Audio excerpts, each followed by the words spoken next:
Just Goofy? Woo! Johnny, dance with Goofy. You afraid? Don't be afraid. Okay.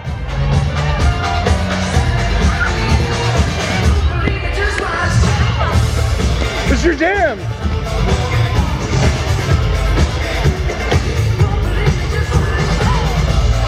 Go, Johnny. Woo, Goofy!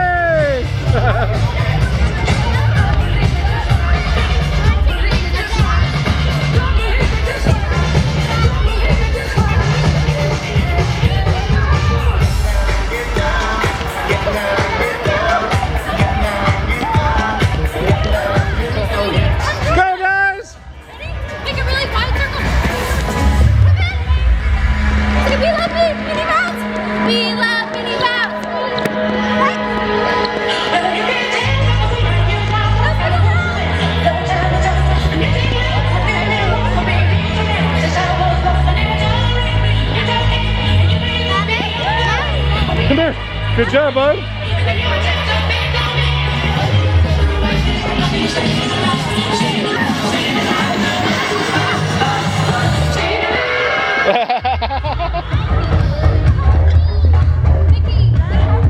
Take a picture. I got a picture. Look, can I see this?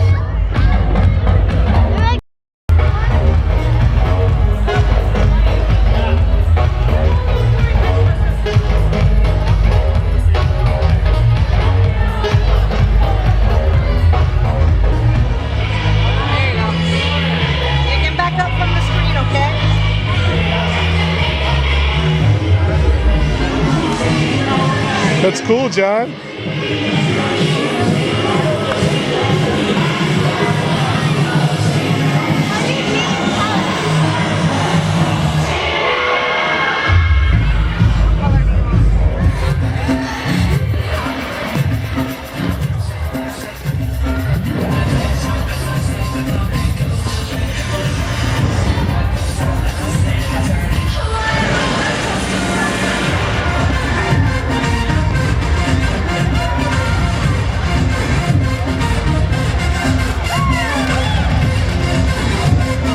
John, come here, say cheese.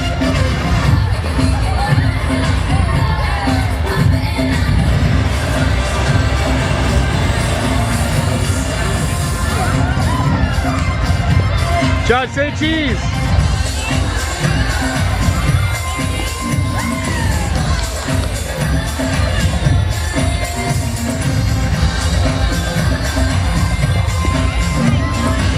Come here, John, say cheese. Go stand there, say cheese. Say cheese.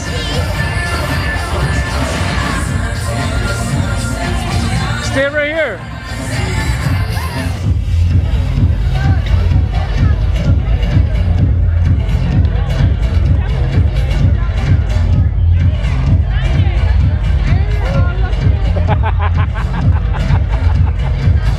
Nice.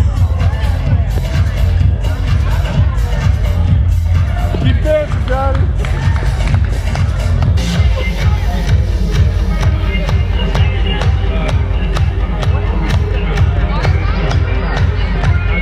This place is cool, right?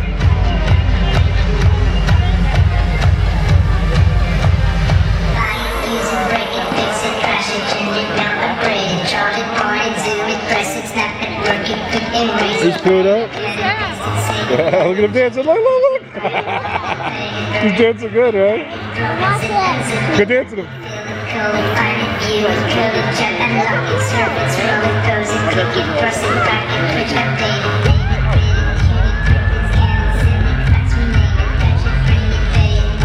Go, Johnny. Go, Johnny.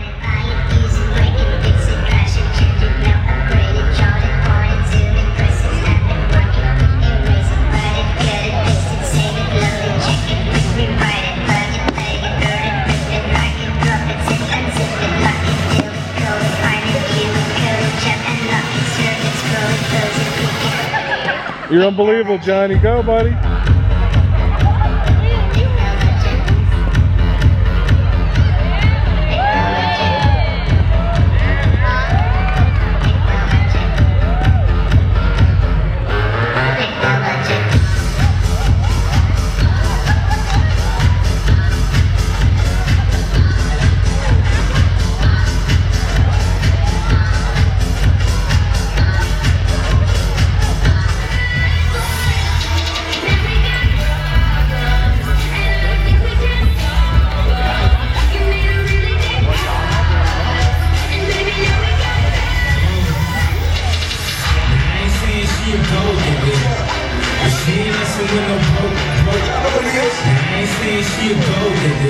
No, not at all. That's what you guys have to realize. Yeah.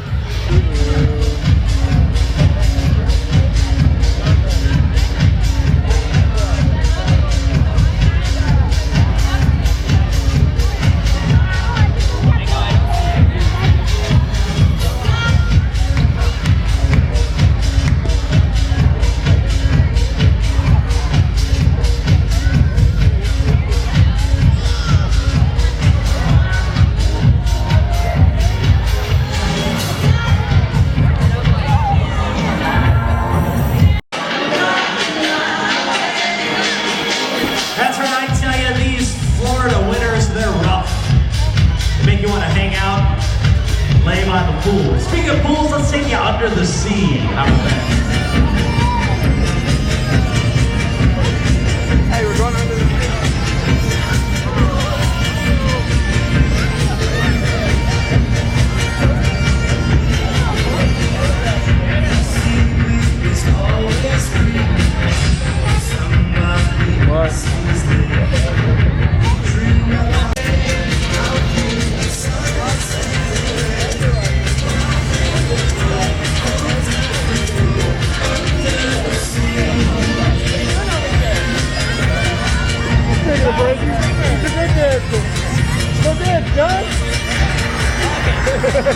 That took no convincing.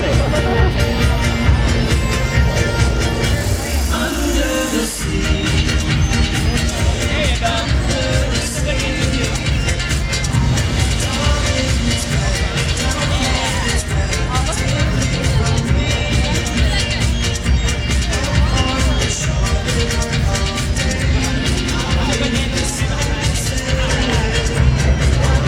Good dancing, guys.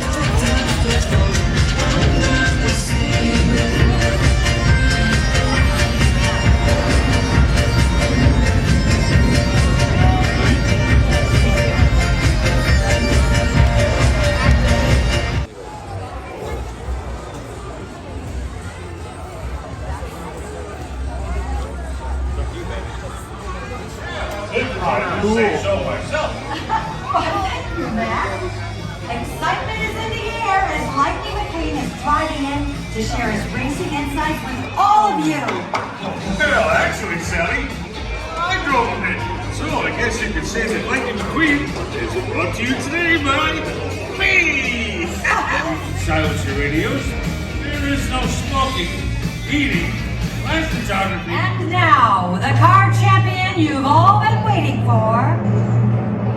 Commander! Oh, y'all thought it was gonna be someone else. Well, hey there, rookie racers. You're parked in Lightning McQueen's Racing Academy. My bestest buddy, Lightning McQueen, done asked me to introduce him. So I put together a little thing I call Lightning McQueen, the untold story that ain't none yet been told. And here it is, singing style. Oh, I gotta push the button. Shoot, I knew that. Here's a story of a car. Piston Cup racer, rookie star. End of the season went that far to a crazy three-way tie. Everybody say, hey, go! Hey, go! They got lost late one night. Made new friends, they go, that's right. Found a new home, sunny and bright. Get radiators break. Trade my dog, he did not win because he chose to help a friend. Chick hits one, but in the end, he's the only champion. Everybody shout, pony! Pony! Racing, chasing, crossing nation, winning piston cups, amazing! Watch him now and listen to him. He'll teach you to race and win. Honk your horns and say it loud. Good job, good job, good job. Hit the music, hit the lights, make them spin, hit the lasers. Okay, left laser, left laser. Put your wheels together for seven-time Piston Cup champion and Mater's best friend, Lightning McQueen! Ka-chow! Whoa, Mater, that was some introduction. Well, nothing's too good for my best buddy. I pulled out all the off with lights, lasers, and smoke. There was no smoke. No smoke! Thanks, Mater. Hello, everyone. Wow, what a great group of rookie racers. You know, I only figured out how to be a great racer because I had a great teacher, Doc Hudson. That's why I started this racing academy, so I could pay that forward to all of you. Buddy? Yes, Mater? Doc wasn't the only one that taught you a thing or three. That's right. He taught me how to drive backwards, how to tip tractors, how to be a great friend. Yeah, and then you went on to win a heap of piston cups. Whee! Now, winning is great and all, but Doc taught me at the end of the day, without your friends, it's just an empty cup. Doc's passion for racing was inspiring. If he couldn't outrace them, he would outthink them. Ladies and gentle cars, the fabulous Hudson Hornet. Wow. Now, to kick off today's lesson, I'm going to take a few laps on a simulator. I know what you're thinking. Simulators and I don't get along very well. Did you have to show that, Mater? Well, it makes you more dramatical. Yeah, but that's not going to happen this time, thanks to the tech-savvy rookie sensation and my friend, Cruz Ramirez. Hello, everybody! After today, you'll be ready to meet it, greet it, and defeat it! Exactly! Mater, boot up the simulator. You got it. What? Oh, gotta push the button. Wrong button. Right. Initiating simulator. Yeah, now that's what I'm talking about. Here we go, rookies. Help me with the countdown. 3, 2, 1, go! All right, it's always good to start with a practice lap. Warm up your tires. Now, when you're racing, you want to keep an eye on your tire pressure, oil level, and fuel. Exactly. As you get started, get used to the speed for a moment and pick a line and stick to it. Uh-oh, congestion ahead. What should we do, Cruz? Imagine a stampede and hit a window. Just like Smokey taught us.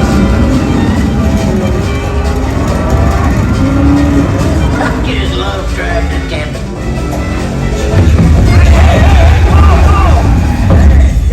What was that? I didn't press nothing. Probably a bug. I can fix this. Sorry, rookies. I don't know how that happened. Wait, the simulator was corrupted. I'm rebooting it now. Got it. Okay. Now, it's important that you train on a variety of tracks. Let me show you. Select Tokyo, Japan. Are you afraid to go for a drive because of a leaky tailpipe? What? I'm Lightning McQueen for Leak Less. Hit the trail without leaking on the trail.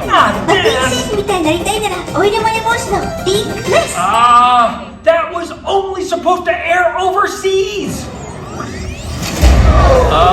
Guys, what's happening? In our universe, there is only one race car that stands above the rest. Doc Hudson? One race car who is the champion of champions. Mr. the King?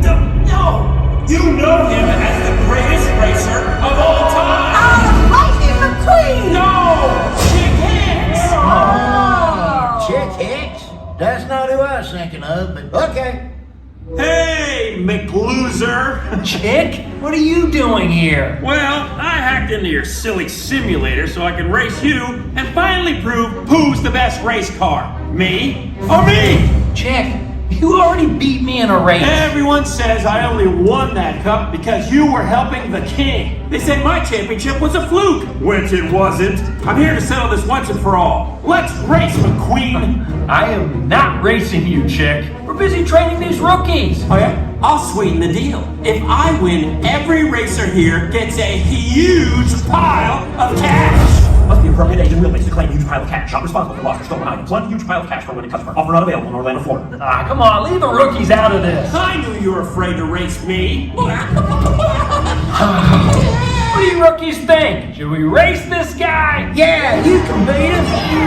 Oh yes, you should race Chick, even though he's so much better. Come on, go McQueen. All right, let's do this. Mater, start up the simulator. On it. Please select a course. Chicken's Motor Speedway. Come on, is that even a place? It is now. All right, 3, 2, go. Wait, I'm facing the wrong way. That's right. Excuse me, McQueen. Oh, I'm driving backwards here.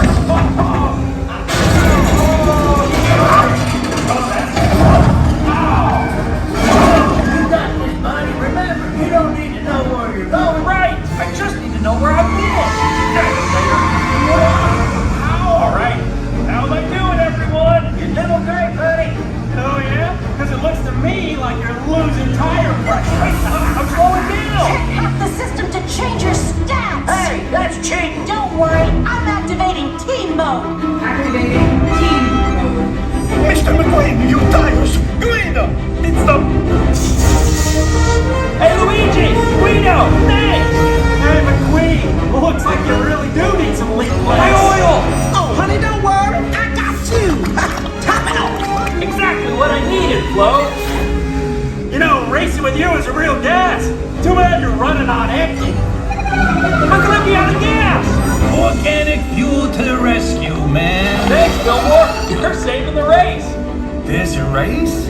Your loser friends aren't enough to beat me, McQueen. You don't even know what a real friend is, chick. Oh, yeah? Well, what do you call these guys? Oh, that's nightmares like this. Whoa. Time to go old school, Mr. McQueen. Old school? But dirt track? Who races on dirt? Jack Hudson, wow! Turn right to go left. Well, that doesn't even make sense. Does to me. Thanks, Doc. Oh, no. Oh yeah, Stickers, you're making Doc proud. Hey, thanks! All right, chick, now it's just you and me. As Doc always said, look like a Cadillac, ding like a Beamer. Yeah. Let's make some noise for Lightning McQueen. Ka-chow! You won? Well, what was that? That's called teamwork. You only won because you got help from your friends. Hey, guess what? I'm his friend too. You are? No one messes with my whip filter. I'm coming for you. Oh, this isn't even possible!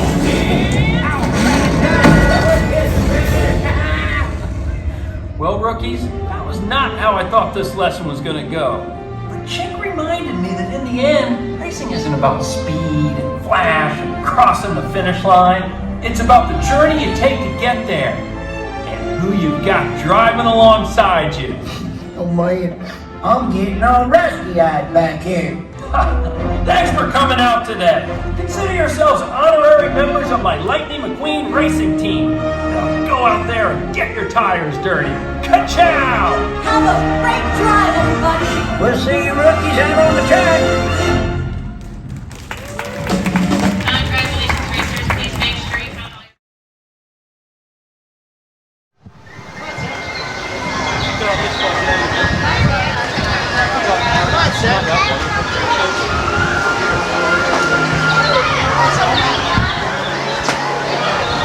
Hey, bullseye!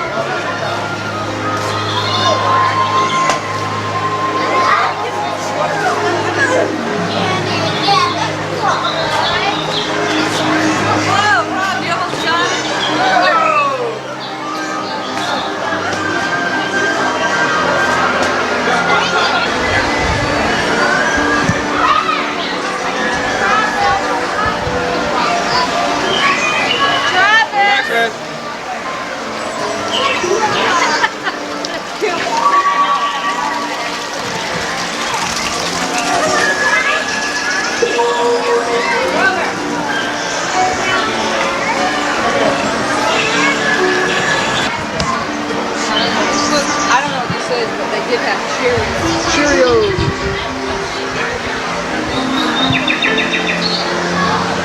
So I didn't like all of this. Let's go on the other one.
movie musicals, and no one produced more extravagant productions during the 30s than Busby Berkeley.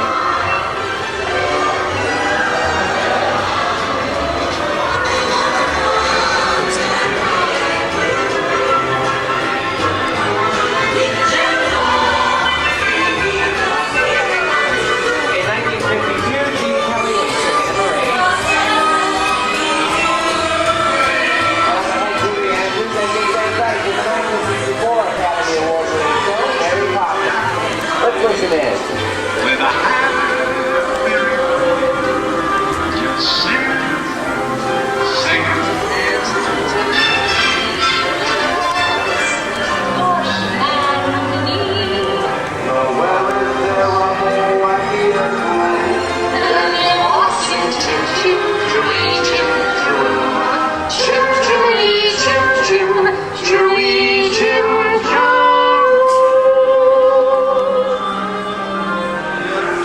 Trouble crossing. Open up in there, you hear me?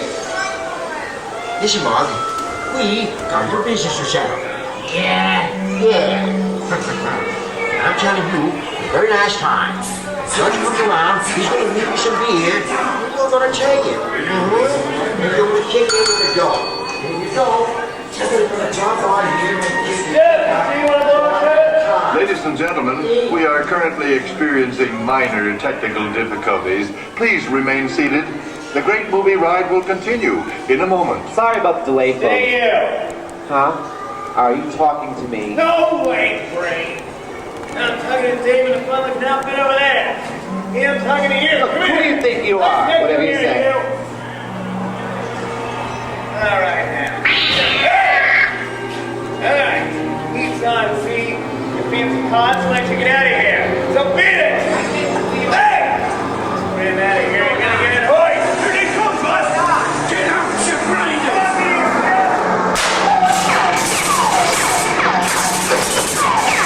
Give it to him, good boy!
Hollywood's legendary stars, Clint Eastwood and John Wayne.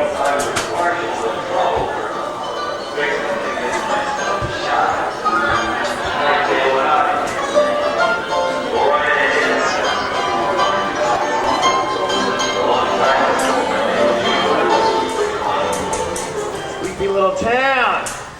Hey! That's some mighty tough territory you're heading into, Pilgrim.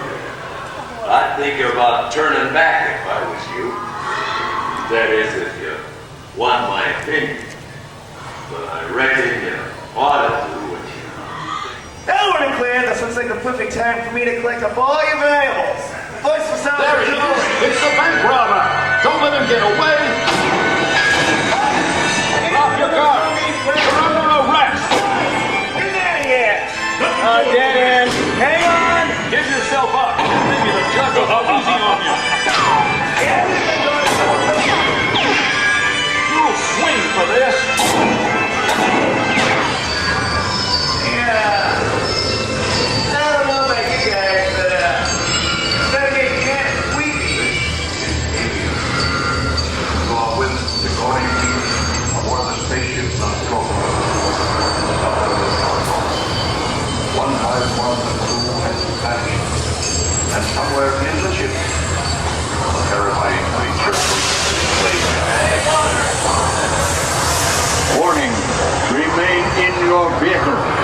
area you are entering is extremely dangerous. Proceed with caution. Emergency stop system is now activated. Ship will land in T-minus 10.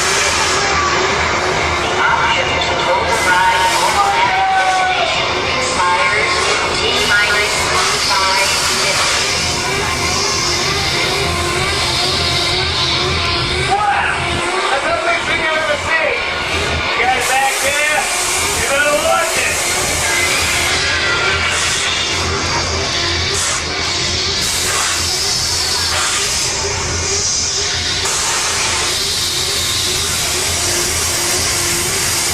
Good, Cam.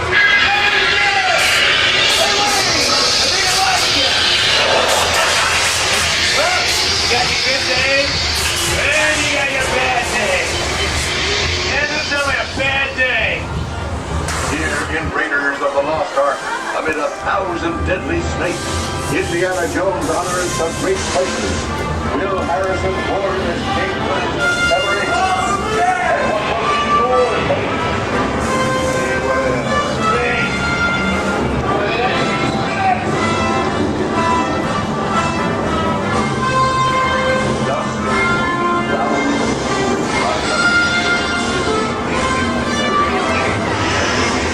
what was your fate?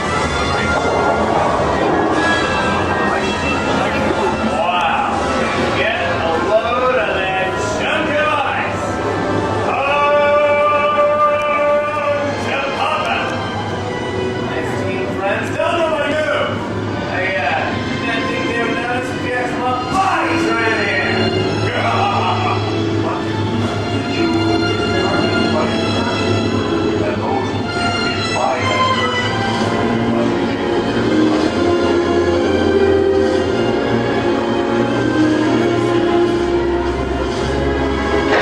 Halt, unbeliever. Disturb the treasure of the gods, and you shall all pay with your lives.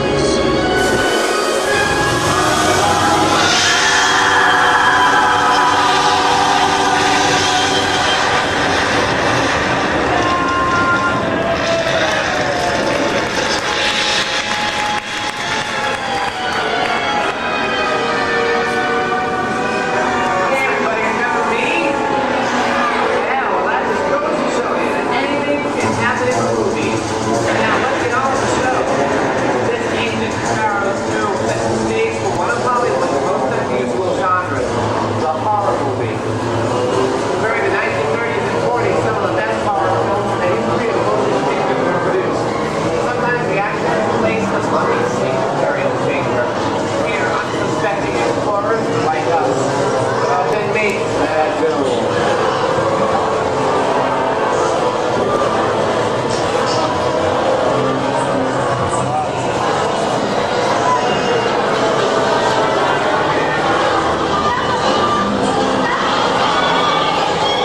This is the Jungle Home of Tarzan. Portrayed here by Johnny Weissmuller. Over there we have Maureen O'Sullivan as Jane and of course Frida as herself. Tarzan, wait! They're our friends! Away! Cheetah, what another thing? Great wait, that's two brothers Queen Phil outside. Humphrey Bogart and Ingrid Bergman.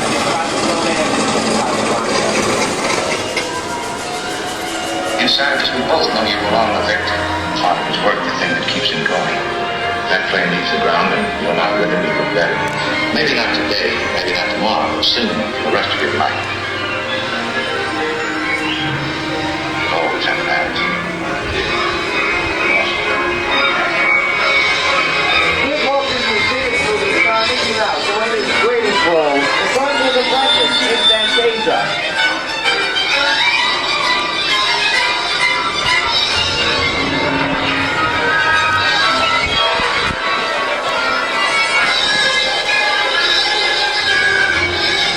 The Wizard of Oz.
guys so much for checking out the Great Movie Ride. Definitely by far one of my favorite rides of all time, and I definitely miss it. So don't forget, please check out my channel, subscribe, hit that notification button, and please share my videos. Thank you so much.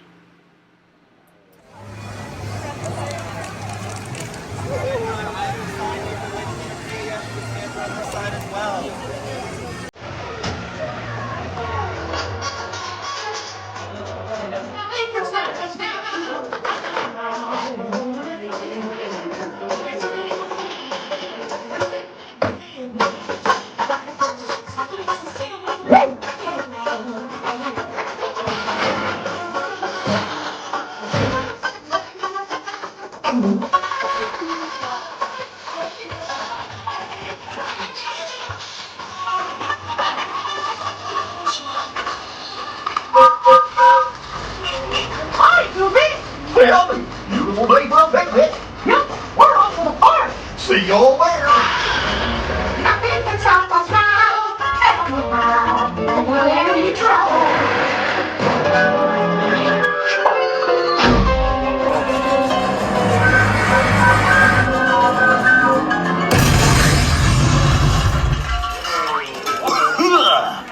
Oh, hiya, folks. Want to take a ride on the train? That's cool. Excuse me, you there. Who, me? Do you mind helping these good people into the cartoon while I fix this here locomotive? Goofy, that seems like a lot of paperwork, but I guess I can do that. Thanks. Be back in a jiffy to pick you all up. I guess you're going in.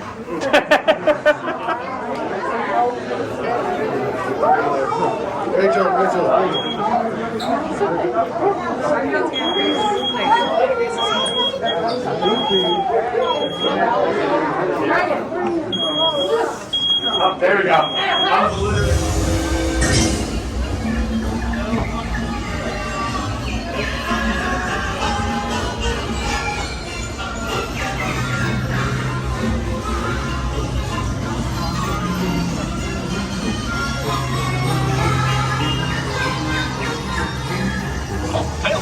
Testing. This thing on. Can you all hear me way back in the back? Welcome aboard, folks. We're ready for a relaxing ride around the park. Hiya, folks. Hello there. Hiya, girls. Hey, Nick and Mia. Sure to take good care of our friends. The park's fairly late. What could possibly go wrong? Oh no! I must have hit that track switch. Goofy, wait! This is all my fault. Let's get that rolling thing.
relaxing ride around the park. And thanks for sticking with me. Hey, picnickers! Told you nothing was gonna go wrong. Nothing can stop us now. I'm so high. We had one crazy round. Long with you by my side. The stars will be our guide. Nothing can stop us now.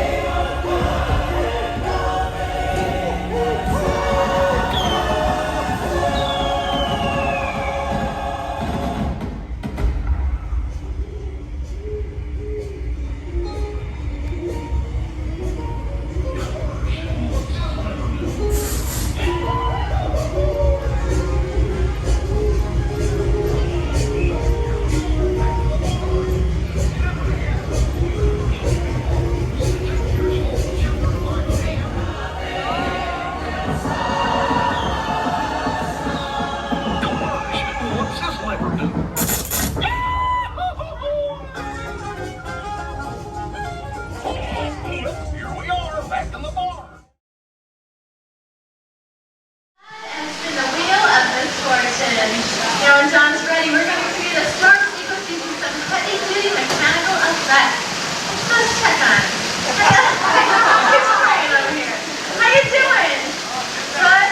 Well, I think you'll enjoy this a lot more if you're going to pull that hood up.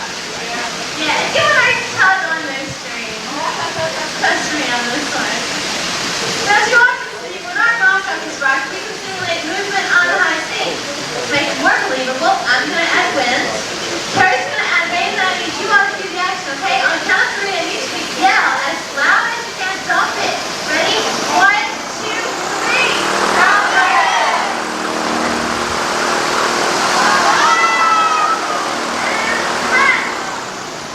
That was great!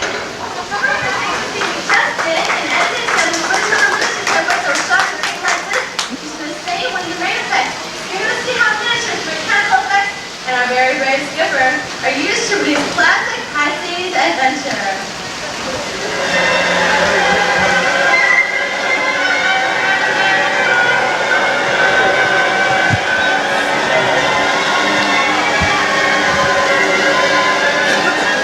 Now, considering we just dumped over 400 gallons of water over that Twilight house and John's head, I'd say he weathered the storm real well. Let's give him a great big hand. Now, I'd like you to take a look up once again at your overhead monitors. You're going to see how shooting a full-scale nature battle at sea could really sink a film's budget. That's why we use miniatures like the ones you see here on water tanks. How do you suppose we film a miniature cutting through the ocean? Keep your eyes on the monitors. I'll show you how it's done. If we did the water surface flat, then our miniature would sink. So we had waves. But if the waves are too big, then our boat sinks toward the bathtub, just rocking up and down. Let's get around these problems. We use large screens like these orange ones that create very small, fast-moving waves. Then we slow everything down to just a touch speed. Creating smoke, sound effects, and music, our scene is almost ready. Now I say almost because we still need 2 more things. We need explosions provided by water cannons, and we need an actor provided by an unsuspecting volunteer. Chemistry? Rob, not today. No, today you're going to be Captain Duck. Commander of the SS Totally Sinkable and starring in an action-packed adventure, all hands on deck. But that was binoculars, Captain, because you're now on patrol in the deepest, darkest regions of our special effects water tank. And often this is Captain, we spot a battleship. Now in this way, Captain. And you fire a torpedo right through its midsection. Fire 1! What a great shot!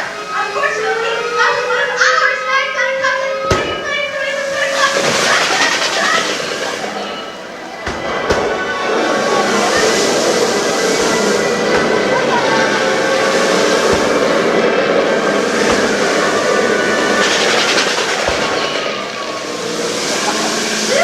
I don't know about you all, but I'm sure I'm glad that's over with. Or is it?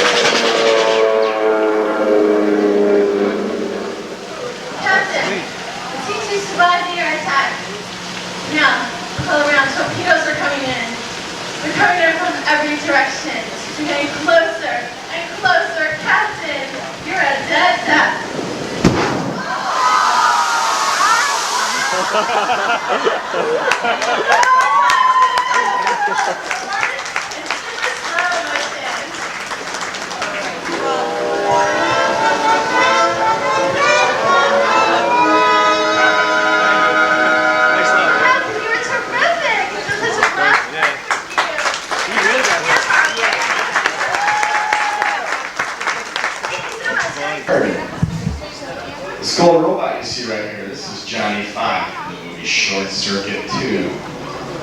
Up above me here, this red robot, this is the Maximilian, the sinister robot in the movie The Black Hole. Also right here, this big man, this is Annie from Honey, I Shrunk the Kids.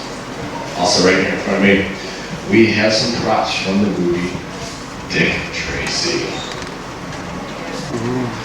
Hello everyone, my name is Mike. This is it, the Special Effects Workshop.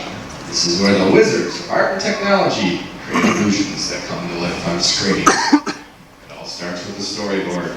The miniature sculptures are made and used as guides to create full-scale mechanical props. Some of these creatures are worked like puppets, with off-camera operators using cables to move them. In other cases, miniatures are brought to life through a process called stop-motion animation. This is where they're photographed, one frame at a time, with an animator stepping in and moving the creature slightly, very slightly between each shot. When the film's played back at full speed, the movement appears very fluid and lifelike, like the scorpion scene from Honey, I Shrunk the Kids. Miniaturizations also play a big part in special effects. This drawbridge and ferry boat are two examples from the movie Dick Tracy, a film that has taken the art of visual effects to a new level.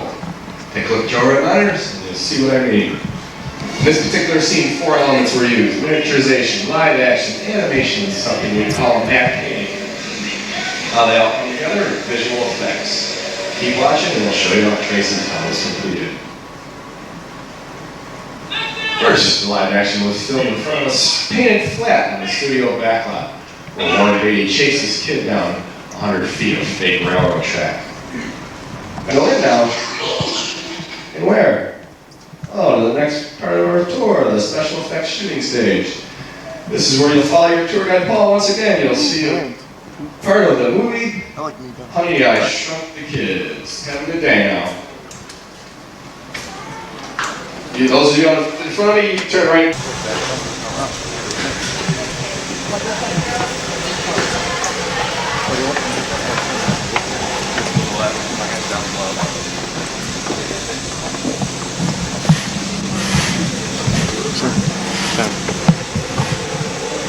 Hi folks, as you enter, please use both levels and step all the way up till you're shoulder to shoulder with the person in front of you.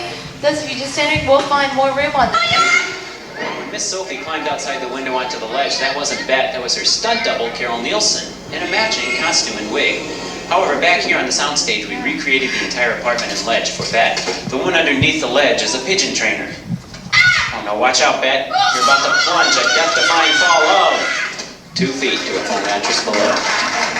Meanwhile, outside, Carol hangs on for dear life.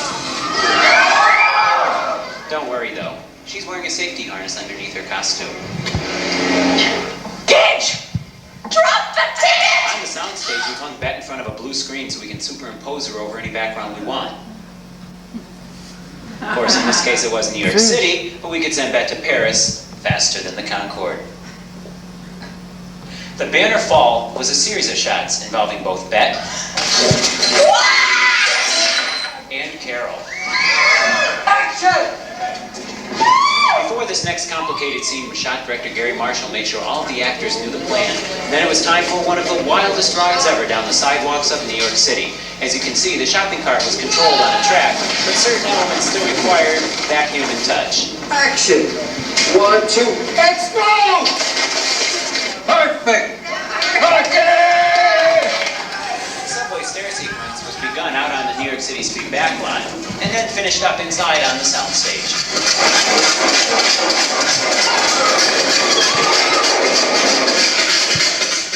Remember the flight over the turnstile? To create this effect, we used a compressed air catapult. See everybody here on the right side of the shuttle wave at me, all the way there into the back. That's the side I'm standing on. Okay, great. Just want to let you folks know that you're going to get a little wet today, besides the rain. But that's okay. You look at the people on the left side. You guys are going to get soaked. So if you need to switch, now's the time to do that, because once we do get started, I'm going to request that you all please remain seated at all times throughout our tour. I think I'm safe here, huh, Rob? Also, as a word of warning, I see video cameras, I see all kinds of purses, glasses, hats. Please, while we're on our tour, hang on to those valuable things. You don't want to lose them overboard. It might take a while to get them back, and I don't know whether you'll get them back in the same condition that they left the shuttle in. Also, please, as a courtesy to everyone around you, no smoking, eating, or drinking while we're on our tour as well. Recording studios, everything that you could possibly need to make commercials, television shows, and feature films. Speaking of film, while we're on our tour today, there are no restrictions whatsoever. So get those cameras and get those camcorders ready to go, because your very first photo opportunity is coming up on our right. And I do mean high up on our right. The award-winning Earful Tower, the symbol of the Disney MGM Studios. Our tower stands 13 stories tall and is capped off, as you see, by a set of Mickey Mouse ears that weigh 16 tons. 16 tons, what do you get? Well, you get a hat size in this case of 342 3/8. Also on your right is our prop warehouse and one of our motor pools. Those futuristic-looking police cars were used in the film Blade Runner starring Harrison Ford. The red Coyote sports car, if you recall, came from a TV show called Hardcastle and McCormick starring Brian Keith. That's a Chevrolet with green wheels out there. That was used in the movie Untouchables starring Sean Connery and Kevin Costner. And the whole row of vintage automobiles, colorfully painted, bullet holes and all, was used in the movie Dick Tracy. You can see our prop department is busy refurbishing things back there. But on your left side are bungalows. Bungalows is where we house production crews that are currently filming here at the studios. For instance, bungalow number 1, we currently have filming the Mickey Mouse Club. Bungalow number 3 is a company called Ivan Tours, who's making a new movie about a very old movie star. And that movie star is Flipper. Look for that coming out soon. Right now, Jeremiah's taking us into our greens department. Here we store the plants, trees, shrubs that we use on a sound set. Why we do that?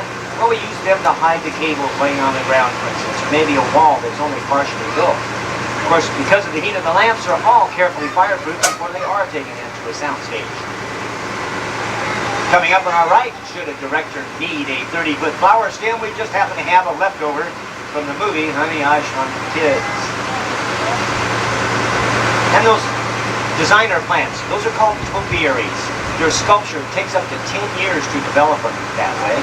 And of course, you see those all throughout the Walt Disney World. Right now, Jeremiah is going to take us into one of our more glamorous departments. That's called creating costumes. As we enter the tunnel, you'll see that our many talented artists, tailors and seamstresses are busy at work. Look up to your left on the wall, you'll see the many designer sketches. That's how costume begins. As we go through the tunnel, you'll see many examples as well. Julia Roberts from the movie Pretty Woman, Warren Beatty and Madonna from the movie Dick Tracy. Julie Andrews and Mary Poppins. Later on will be Bill Campbell from the Rocketeer, and the human first one will be Freddy from Roger Rabbit. Now, our 180 artists here will use up to 175,000 yards of material every year. And right now in Florida, we host the world's largest working wardrobe, consisting of 2.5 million garments. Well, I hate to do with Washington. Right now we're passing by our lighting department, and here our technicians maintain about 3.5 million watts of lighting power. That's enough to light the entire city with a head of Florida. Then the Dick Tracy makeup shop for on display are the many basket appliances that were used to transform the humans into the comic book criminals you saw in the movie. Then quickly on your right, a very special Delta L-411. After it saw 11 years of service with Delta Airlines, it was modified and now serves as a reflective domain. After the side of the tank that's on a soundstage, providing a very realistic set of TV films, videotapes, and feature films. Recently it was used by Warner Brothers in the production of the movie Twilight Passenger 57 and looked at that. Now on your left, we're passing by our seating department. You know, props sometimes come from garage sale and antique stores, but if we can't find it, our talented carpenters will make it right in here. Looks like they're busy taking a set for Star Search, starring Ed McMahon, which is coming here to the Disney MGM Studios in June. Right now we're exiting the tunnel. You look off to your left, you'll see an area up on that lot that is transformed into the Sterling Laboratories of Las Vegas, Nevada for the final scene in a movie called Honey, I Blew Up the Kids. It's a sequel to Honey, I Shrunk the Kids. Look for that coming out this summer. Here in a Backlot, we can control many things, but when a production company goes out on location, they have to deal with a lot of things. Things like crowds, noise, and traffic. So that's why they like to come here to do their filming. Right now we're entering a section of our Backlot we call Residential Street. Now, before you pack your bags and move here like everybody says, I want to live at Walt Disney World, take a close look at this first house. Not much privacy in that house. In fact, there's a sign in front, I think, that says it all. See, there's no insides or backs. These are facades. It's something for the camera to see, something for a director to use. And we can make it so magical. For instance, one time we brought in 50 tons of shaved ice, some lights, some trees. We had Christmas a year ago, July, right there at that Pennsylvania Dutch-style home. All of our homes have been used for feature films at one time or another. Look at the 1963 Cadillac parked on your left. That's the car that caused all the problems in the movie Tin Man, starring Richard Dreyfuss and Danny DeVito.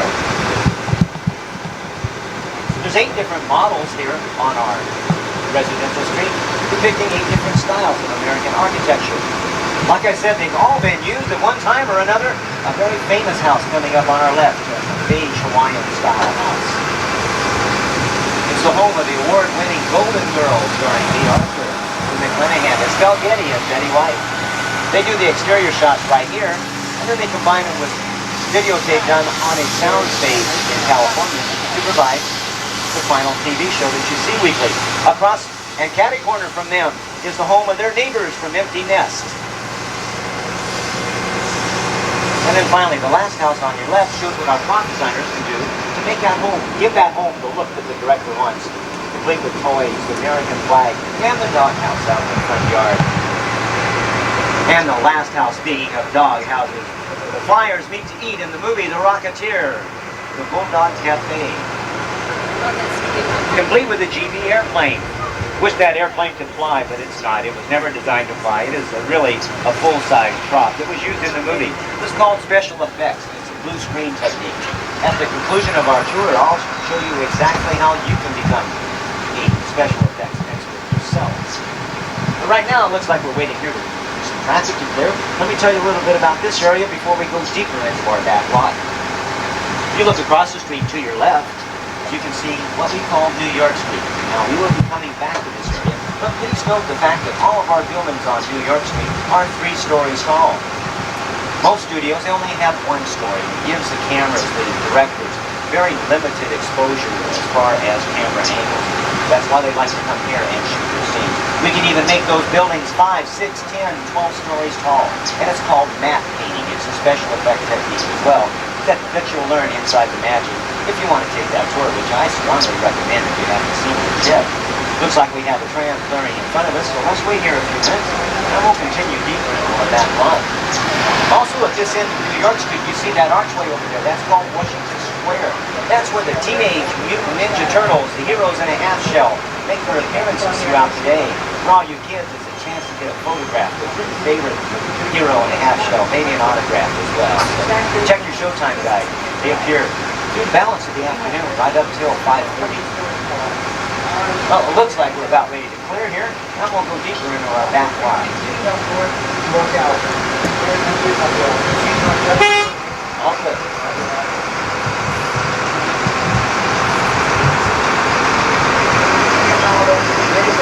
There's many photograph opportunities as we're on our tour today.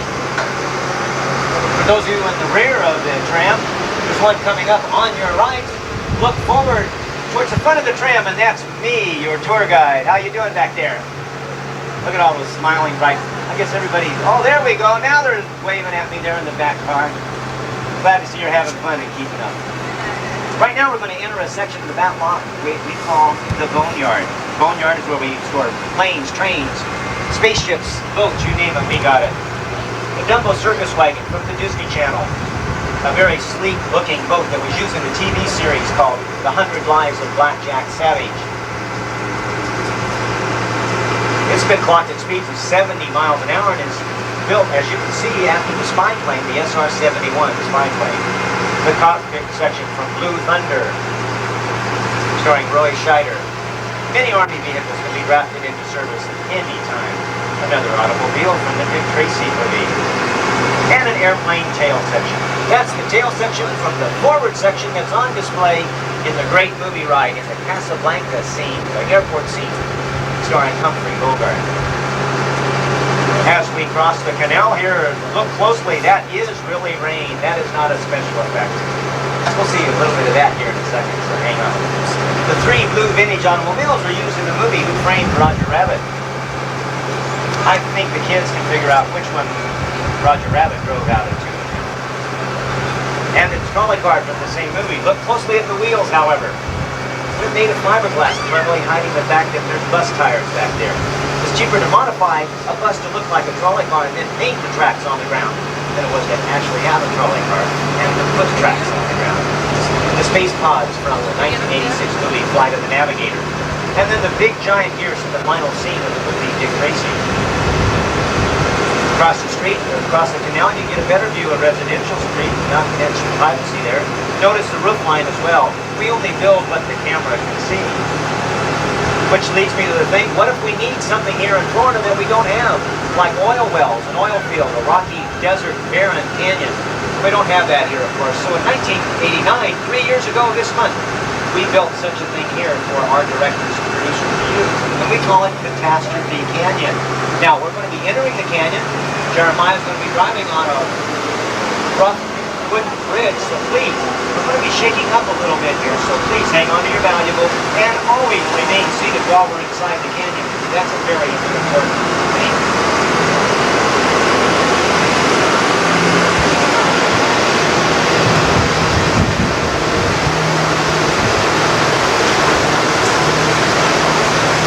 As we enter the canyon, please note how realistic everything looks. Built to the minutest detail.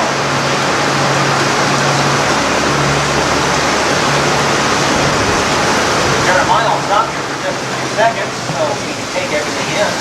Look off to your left, you see the explosive shaft, very realistic looking.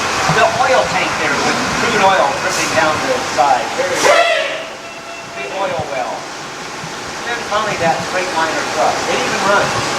Of course, we didn't drive it there. It was lifted up and over the canyon walls by crane. That was a lot easier than driving it across the steep ravines. Now, in the movie making business, time, of course, is money. You can't wait around for Mother Nature like we're having right now and have it rain. The director needs it on too, so he says lights, camera, and action. Let's let it rain. Now, the rain's created by high-pressure water nozzles. They're on top of the canyon out of the eyesight. The water sprayed out in a crisscrossing pattern to give it a very natural effect, as you can see. Almost better than Mother Nature is right now. We can even add some strobe lights and some wind. Scene 1, take 2. Hang on, we're right in the middle of the earthquake scene.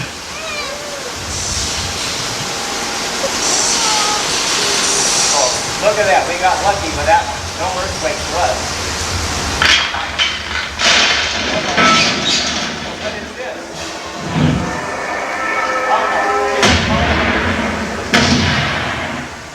Oh, man. I can see it as a canyon. What is that noise, that rumbling? Look out, it's a flash flood!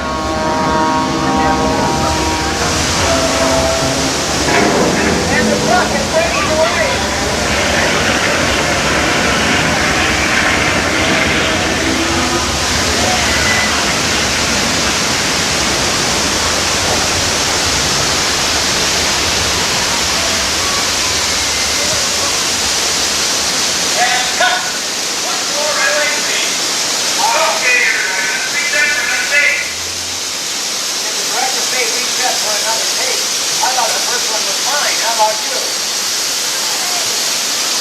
Well, why don't we get out of here and take a look backstage? All clear. Let's take a look and see how the cast and canyon is made.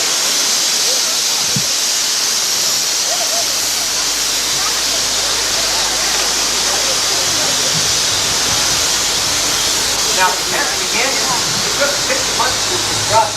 It's quite a long time, but I think it was well worth it. Carefully hand-molded to look like the real thing. The small yellow pipes carry the propane gas for the fires and the explosion. The large white pipe recycle the water from the canyon floor all the way to holding tanks on the top of the canyon out of eyesight. When the floodgates are open, 70,000 gallons of water came rushing towards El Cerro. And that big plume of water you saw shot up into the air, that was called a water cannon. Water cannons so strong it could shoot a basketball over the entire sea. What seemed like an out-of-control disaster was actually very carefully reviewed by a series of events, all of which could be recycled in 3.5 minutes. Just in time for our next shuttle load of victims. Oops, I mean visitors. There happens to be another shuttle load on their way right now, so let's not give away the secret. Let's just smile, wave as they go by, and, oh, by the way, look dry, okay?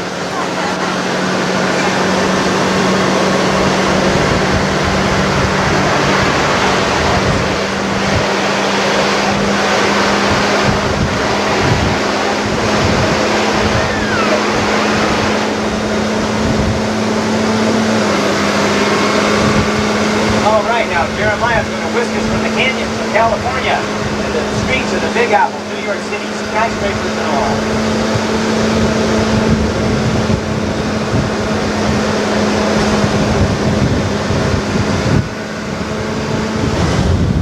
As you turn the corner, you'll get several good views of several things I would be talking about. For instance, on your left, if you look at that small town church, notice as you drive in front of it, it suddenly transforms into a large city cathedral.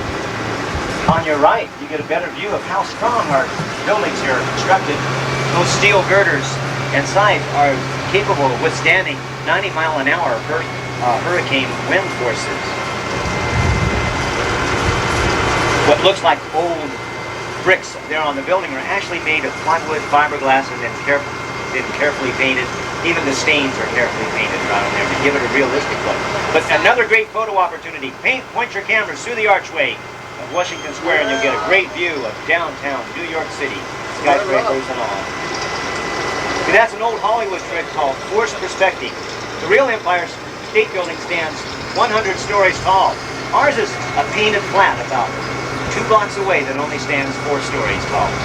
And the last thing, crashing through the wall, the actual dipmobile driven by Dr. Doom in Who Framed Roger Rabbit. And with that, folks, unfortunately that concludes our tour today. I know you're teary-eyed about it all, but please try to stay dry today. Please stay seated till our tram comes to a complete halt and the doors have opened up completely. And when you do exit beyond.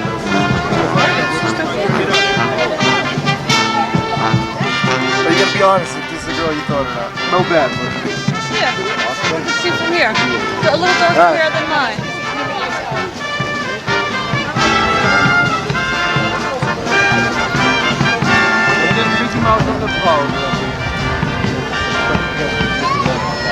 Ladies and gentlemen, please join me in welcoming our Disney MGM Studios Star Motorcade as it turns off Hollywood Boulevard.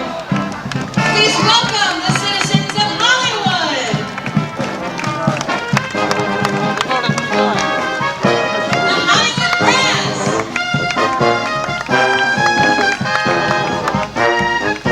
Stepping down. Pluto. Mickey Mouse and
I'm here. I was here a couple months ago. I'm here.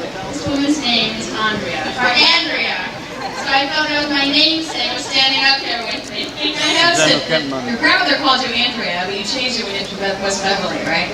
Actually, when I auditioned for the role, her name was Andrea, and I decided that it was best to call her Andrea because that just fit her better. So maybe that's why they cast me, because I was so obstinate. How has the success changed you or changed your life?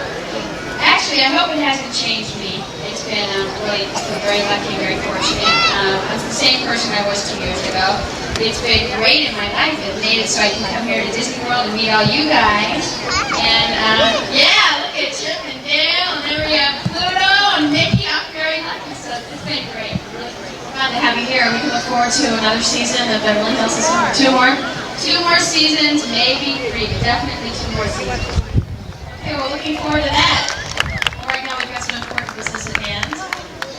Will you please join me over here as we recreate a Hollywood tradition of over 60 years that began with Norma Talmadge accompanied by Mary Cooper and Douglas Fairbanks, accidentally stepped the cement during a tour of the construction site of the original Chinese Theater. Would you write your signature? I'll hold you down, you got to be glued in.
This ring only goes about 15 feet into the canyon because the camera has a 2-dimensional lens. If you're looking through a camera right now, then you'll notice that the tanker truck is getting soaked. Take away from the camera, look out at that tanker truck, and you'll see it isn't getting wet at all. Steve, excuse me, director, we have a car shuttle in here. Steve, please don't take the car back there, director. You're not doing it, are you? Hold on, folks. Looks like we're going to be in this cave. Get out of here.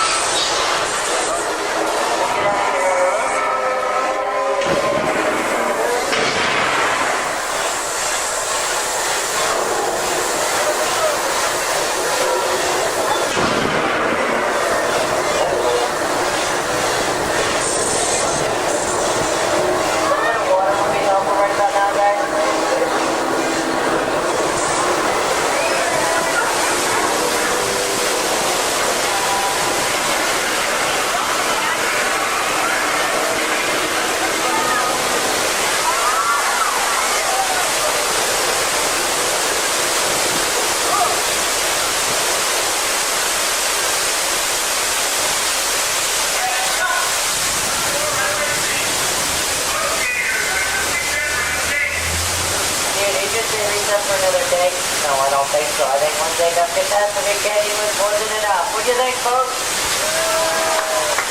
Alright, as you can tell from my bad acting to that truck reset, this show was put on specifically for you, and we're all clear when you are to go behind the scenes and see how these canyon catastrophes were created. Take one last look at the canyon, folks. By the way, you guys are great actors back there. Some of those screams sounded real. I think the director's gonna like that one.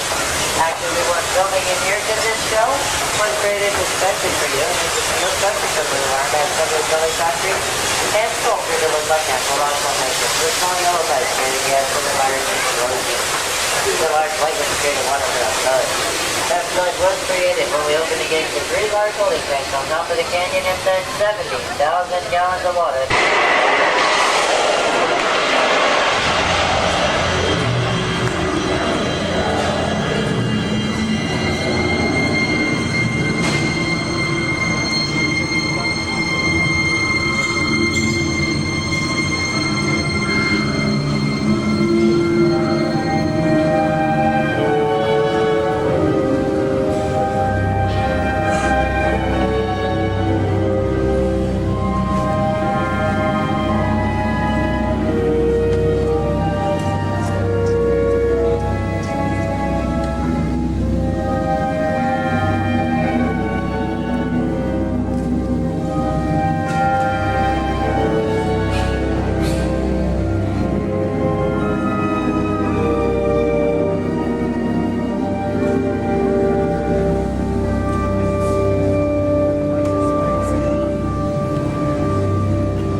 explosives, the most hazardous.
Thank you.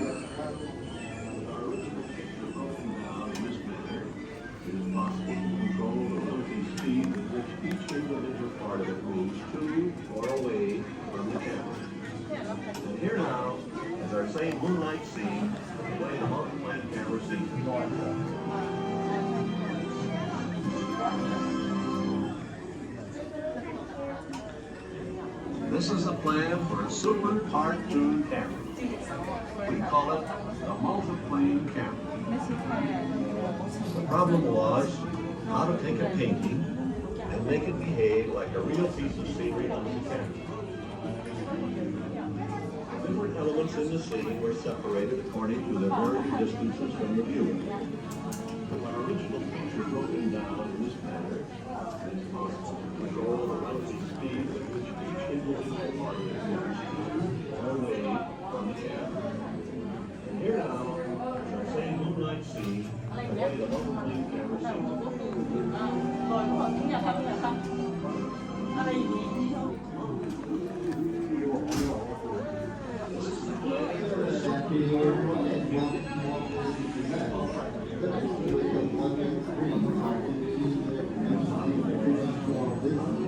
We'll begin within just 2 minutes or so.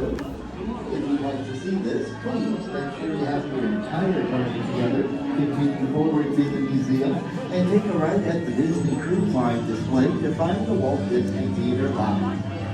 When you enter the theater, select a revenue just over halfway across. We do reserve the top or back rows of the theater for our guests traveling in wheelchairs and their parties. And this guest will walk you the far left-hand door to enter the theater. So your next viewing of One Man's Dream will begin loading in a minute and a half. Thank you.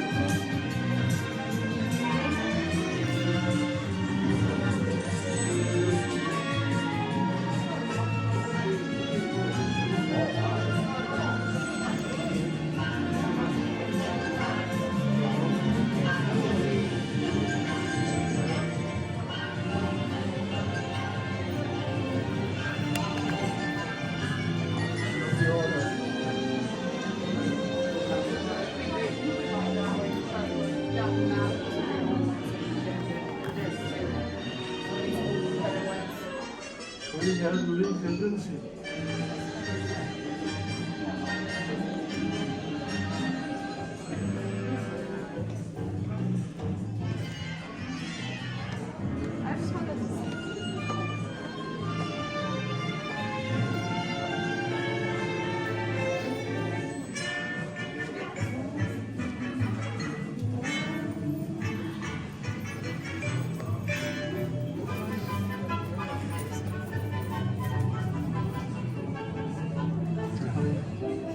Allowing driver year before construction. What new? Walt Disney. You didn't get to see any of this. You had So, I was gonna go get a coffee. The movie is about to start, like in like 10 seconds, but it's 15 minutes. I know we're like a little tight because Grayson's like at 4:30. So I'm gonna get a coffee. Wait, this week we're done. Promise, sir.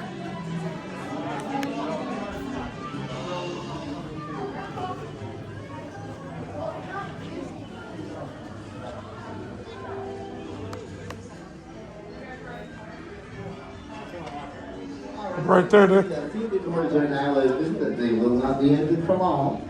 If you would like to see this. Is a town built on dreams, and one of its greatest dreamers was Walt Disney. Walt believed that any height could be scaled if you knew the secret of making dreams come true. Well, he certainly knew that secret. He touched the hearts of millions of people around the world. The story of Walt's life is truly an amazing one, and no one can tell it better than Walt himself. My dad worked as a carpenter in the World's Fair buildings. He eventually ended up in Chicago as a contractor. And he was doing that when I was born, December 5th, 1901. But my dad made some money as a contractor, and he wanted to get back to the farm. They finally ended up buying this farm in Marceline, Missouri. It was a beautiful farm, but it was not the kind of farm to make a living on. Things got pretty tough on the farm, and my dad had a sickness. So my dad sold the farm, took the money, and went to Kansas City.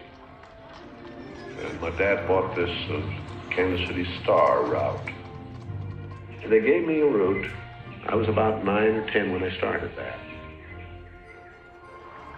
In winter, we'd go out at 3:30 in the morning right after a blizzard, or in a blizzard, or in pouring rain. It didn't matter. I did that for 6 years. It was tough. It seems that everywhere Walt's father turned, he found failure, and the constant struggle took its toll on the family. One by one, the children began to leave home. Then came the day Walt woke up to find his best friend, his brother Roy, had gone as well. My brother had joined the Navy, so I wanted to join it. Well, I was still a year too young. I was 16. Finally, this kid come in to me very excited. He said, there's something just forming here that you and I can get in. I said, what is it? He says, an ambulance unit. I was in Paris, 3rd of September, and Pershing pulled out. Paris, which had been this exciting thing with all these soldiers and things, suddenly there wasn't a soldier to be seen. And I suddenly became very lonesome. So then I went in and put a request in to be discharged. So I hit Chicago. That's where my parents were living. And I said, Dad, I want to be an artist. And my dad, he just couldn't buy that. So I pulled stakes and moved to Kansas City. Roy was in Kansas City working in a bank. One of the fellows working with Roy said, say, I have a couple of friends that have an art shop. And I went up to these samples, and there were all these corny things I'd done in France. Well, by gosh, they hired me. I mean, right on the spot. So I took the camera home, and then I started experimenting on my own there. So then I went into this Kansas City Film Ad Company. So that was where I got started in the animation business. So I was thinking if I had something with a novel twist, I might crack the market. But I still couldn't get anywhere with it. I failed. I learned a lot out of that. And I think it's important to have a good, hard failure when you're young. I packed all my worldly goods in a cardboard suitcase. I went to Hollywood, arriving there with just $40 in my pocket from my Kansas City ventures. Now, my brother Roy was already in Los Angeles. Both of us were unemployed. We solved the problem by going into business for ourselves. We established the first animated cartoon studio in Hollywood. Walt's dream was finally coming true. He had his first commercial success, Oswald the Lucky Rabbit. And Walt himself was lucky enough to marry the girl of his dreams, Lillian, a pretty ink and paint girl who worked at his studio. Then he was dealt a tough blow. On a trip to New York City, he learned that through a contract loophole, he had lost ownership of Oswald. And to make matters worse, the distributor had signed away all of Walt's artists. Devastated, he headed back home to California. But something happened along the way that would change his world forever. Mickey Mouse came into our life. He popped out of my mind onto a drawing pad on a train ride from Manhattan to Hollywood at a time when the business fortunes of my brother Roy and myself were at lowest ebb and disaster seemed right around the corner. His first actual screen appearance was at the Old Colony Theater in New York in Steamboat Willie. He was the first cartoon character to stress personality, and I thought of him from the first as a distinct individual. I did the voice. Hang on, pal. Here we go.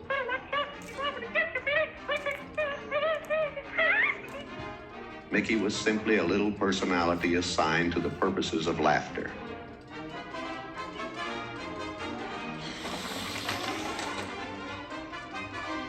Mickey fitted the need exactly. He brought in the money which saved the day. He enabled us to explore our medium, and he paved the way for our more elaborate screen ventures. By nature, I'm an experimenter, so I had another idea which was plaguing my brain. It was the Silly Symphonies. It was a series without a central character. Every one of them was a new type of subject to give us something to reach out and accomplish something different.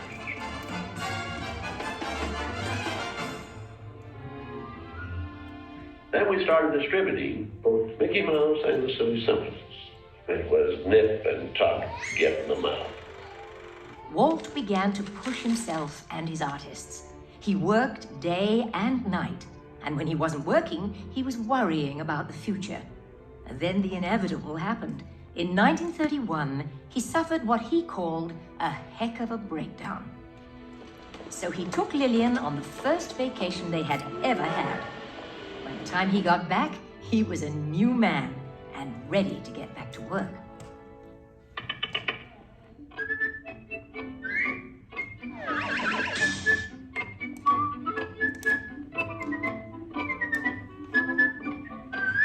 I saw the handwriting on the wall there, because the short subject is just a filler on any program.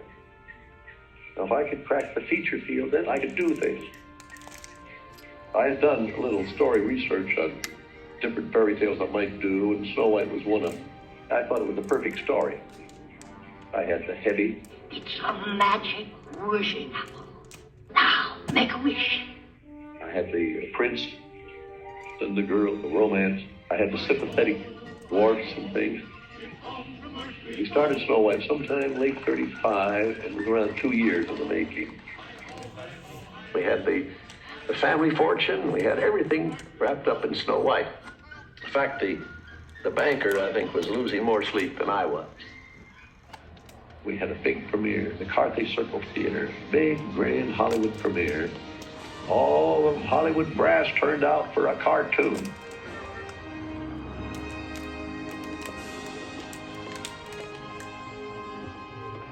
The daddy of Snow White and the Seven Dwarfs is going to be presented this beautiful statue. Isn't it bright and shiny? Oh, it's beautiful. Aren't you proud of it, Mr. Disney? I'm so proud, I think I'll bust. With the profits of Snow White, I built a studio.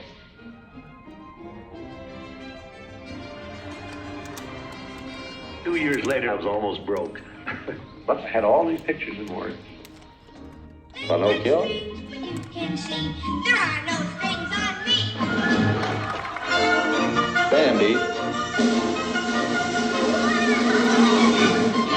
Fantasia.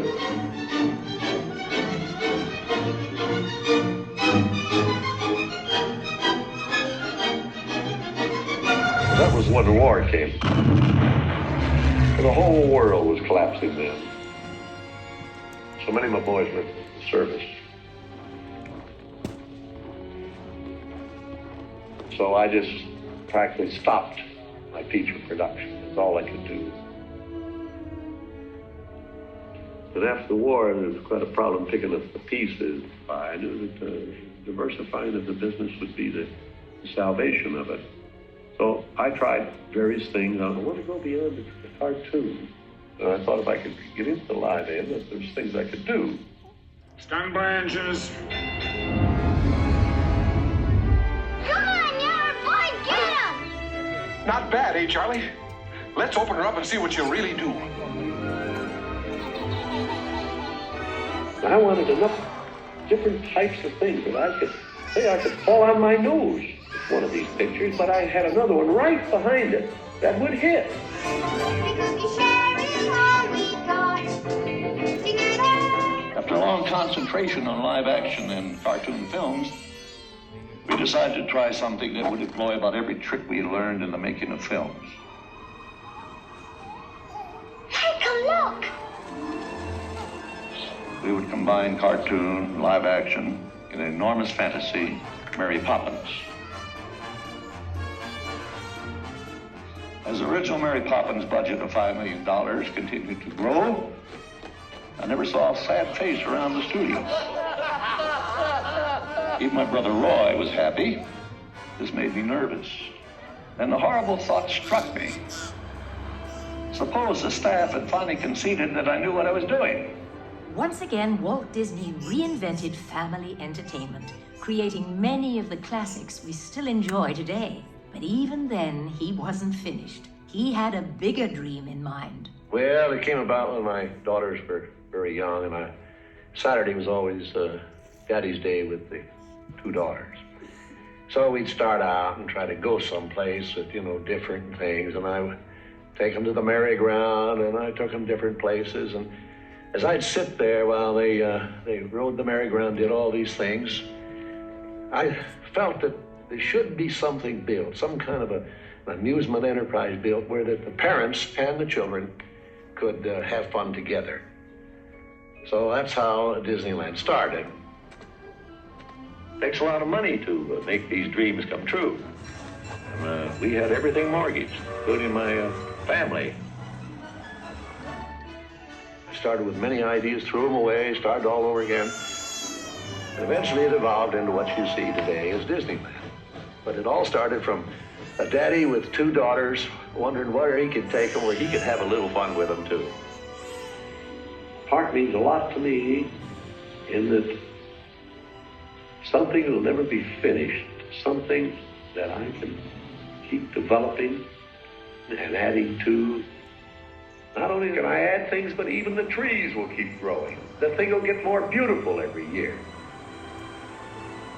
And I knew that if I did anything like the park, I had to have some kind of a medium like television to let the people know about it. The world is a carousel of color. History, comedy, fantasy. There's drama and mirth. There's old Mother Earth with all of her secrets to see. The miracle of imagination. The marvels of earth, sea, and sky.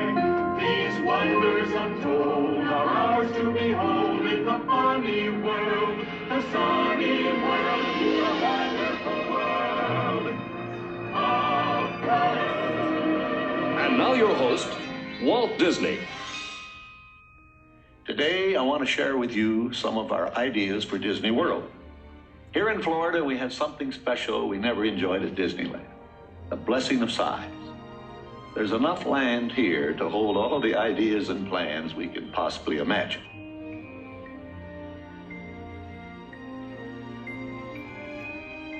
Everything in this room may change time and time again as we move ahead.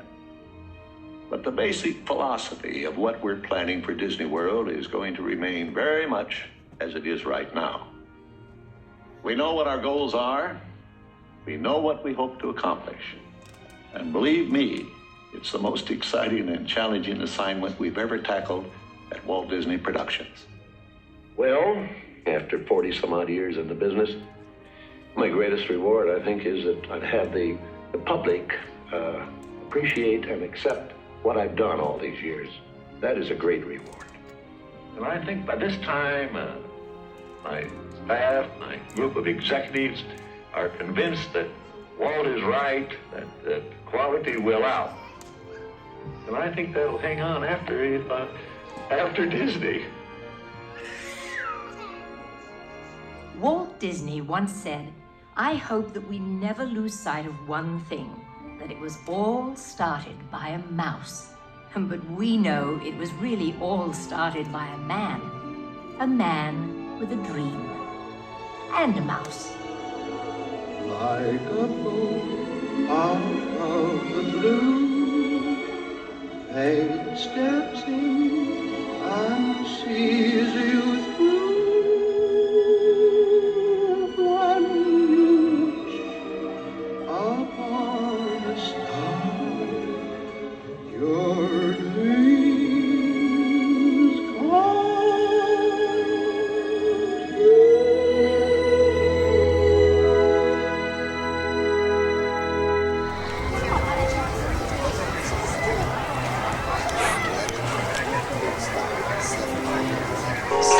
Flight 55 is now ready for boarding at gate number 3. At this time, we'd like to board those passengers with droids or anyone requiring special assistance. Thank you. Transport 22, prepare for filtration to passenger boarding level. Lights on. Stand by for final systems check. Forward lights. Check. Deflector shield. Check. Laser cabins. Check. I said check. Shut them down before you blow up the whole place. Sometimes, Arthur, I can't understand your logic at all. No, not at all. We'd like to go at this time to gate number 3. Thank you. 2. All work is to resume immediately, or power disconnect will be initiated.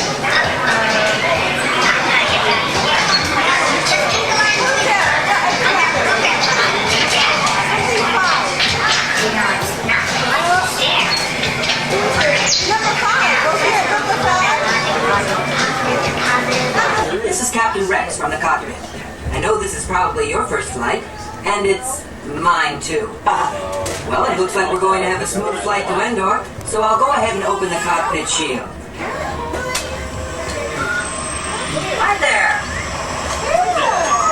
I see they're loading our navigator R2-D2, and then we'll be on our way. So sit back, relax, and enjoy the flight. Star Tours 45, elevator platform has been activated. Commence final pre-launch sequence. Roger, control. All status go. ST-45, you are clear for takeoff. Contact departure control at 120.4. Copy 120.4.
complex here. Now please, remain seated until the captain has opened the exit doors. You may then unlatch your safety restraints by pressing the release button on your head.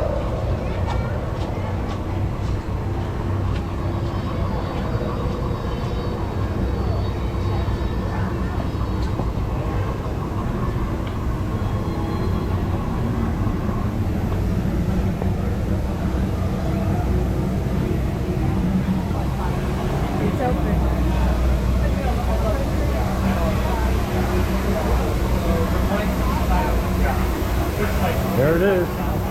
Johnny. Why is there only stairs here?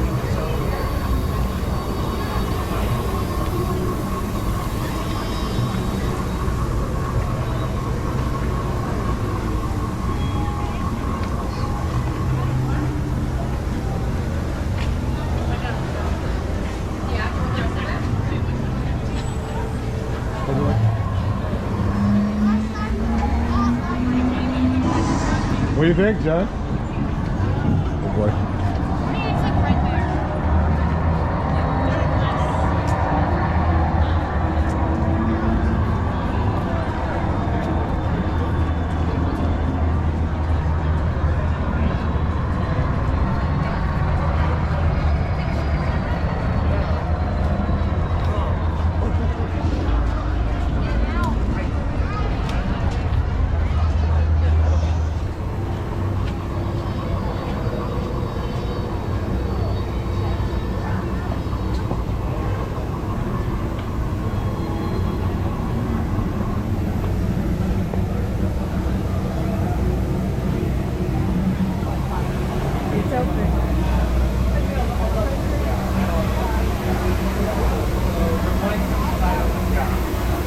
There it is. Johnny. Why is there only stairs here?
Hello, hello, my friends. I am Hondo Onaka, and this is Onaka Transport Solutions. Today, I am offering the opportunity of a lifetime.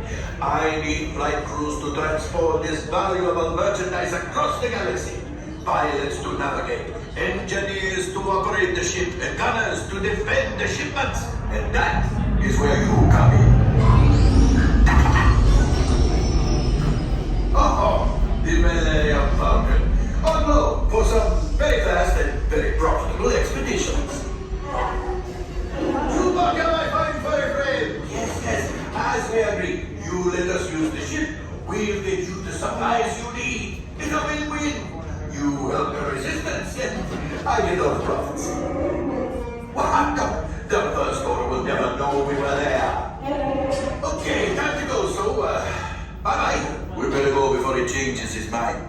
Move along, my friends. Listen carefully and remember, the better you work together, the more you earn. And if and when you are successful, the rewards will be astronomical for me. And, of course, after all, you will split 70-25 minus your 10% off the 25. Hey there. Right this way? In the Falcon.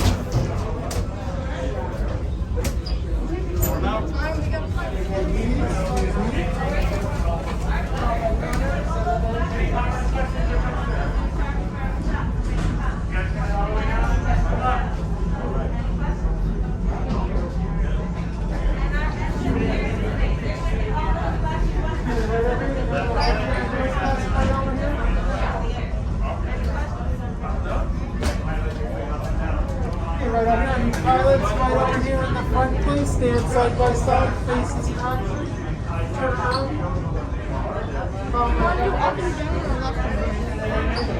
Either you pick. Usually left here. Right over here, please. Am I engineers? We put a lot of flashing buttons to fix anything that they break. They look like the ones around you right now. Comments, questions, concerns? What you're about to do is highly illegal, so welcome to the business. You are now smugglers, thieves, and pirates. Nice. Don't get caught and don't crash. Get it all the way down and best of luck. One way down, and make a left. This way? Yeah, that way. That's left. Welcome, welcome. Right this way, my friends. Come closer, come closer. A brand new flight crew. Good luck to you all. You might need it. Today's flight takes you to the planet Corellia. You will be intercepting a first-order train shipment of coaxium. Gunners, you clear the path. Pilots, line up behind the train. And engineers, you harpoon that precious cargo. And as we all see, get the seatbelts on. For your safety, remain seated and supervise your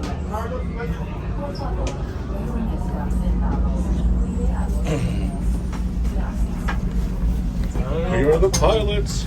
Everyone else is on like. All right, everyone. Once you're buckled in, please pull up on that yellow strap on the seatbelt. To the other side. Other side. hit your flashing buttons. Good job, engineer. Right, pilot, push the flashing button to take off. Here we go! Move your stick to fly right and left. I was just about to say that. Pilot on the right. Pull back on the stick to fly up. And push forward to fly down. Whoa! Whoa! Come on! Chewie makes flying this thing look easy, eh? Weapons are online. Left pilot. I am doing a hump though. Now let's go get that coaxium. Right pilot. Make the jump to light speed. Light speed. Here we go! There we go! Woo!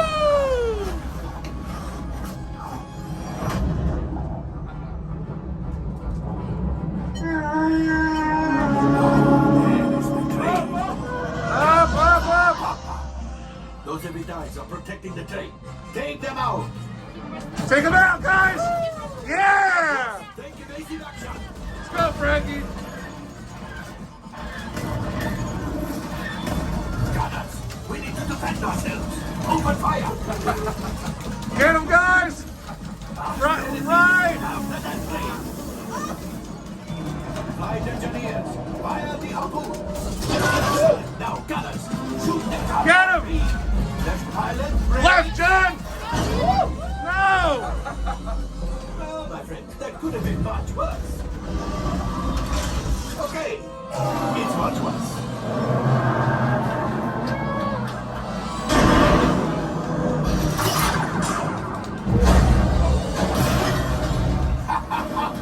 Yes, you got one. Yeah, we got it!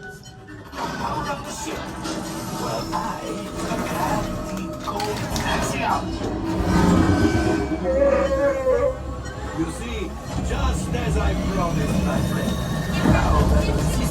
That's what they did. They did something for Hondo. Pilot, line up behind the train so we can harpoon that last car. Get behind the train. Get him, Frankie! Oh, get him! Get him, Nick! Yes, keep mashing those controls. The cargo is breaking free. Keep shooting. Good job, my friends. Yes. We got the coaxium. I will grab it. You keep after the train. Gunship. Oh, that's ridiculous. Things are getting too hot. We're going to get out of here. Left, John! Distraction. Fire the missiles at the train. Hurry. You get him? Yeah! Woo! Yeah! Left pilot. Hit the boosters. Boost. Up! Let's get out of here. There we go! Warp speed! Yeah, baby! Woo! Yeah!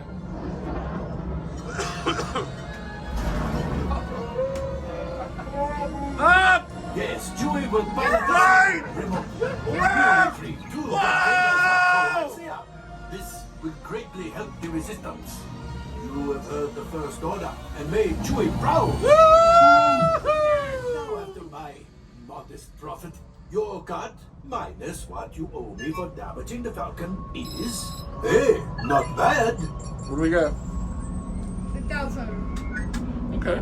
Got pirate rank. Nice. I'll take it. Press your button over Good there. job, guys. 80% of the ship was saved. R5, damage report. Engine failure, all right.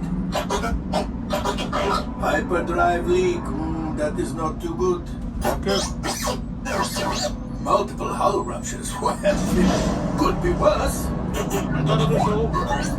Life support failure, okay, that's something. Yeah, I'm just it might. Whoa, looks like we're ready to unload. Everybody in cargo and everybody out. Get out. What'd you think, John? Good. We destroyed the ship pretty bad. Good job. Good shooting, guys. We only saved 38% of the ship. What was your accuracy? 45%. 44. I'll take it.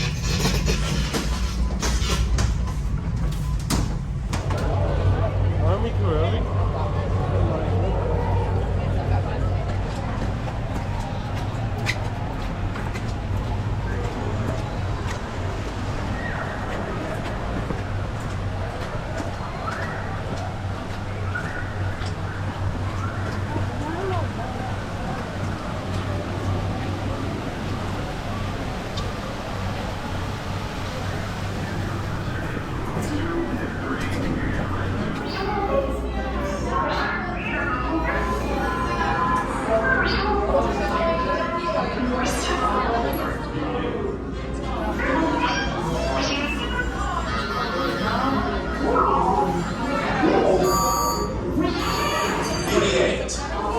Prep the ready room for reverse.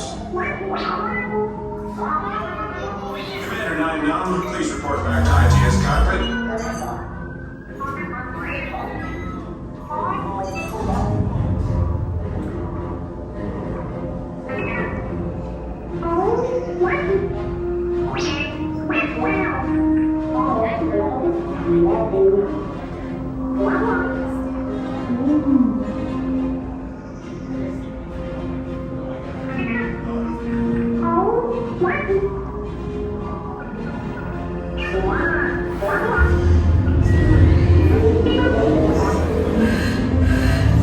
Incoming transmission from Ray.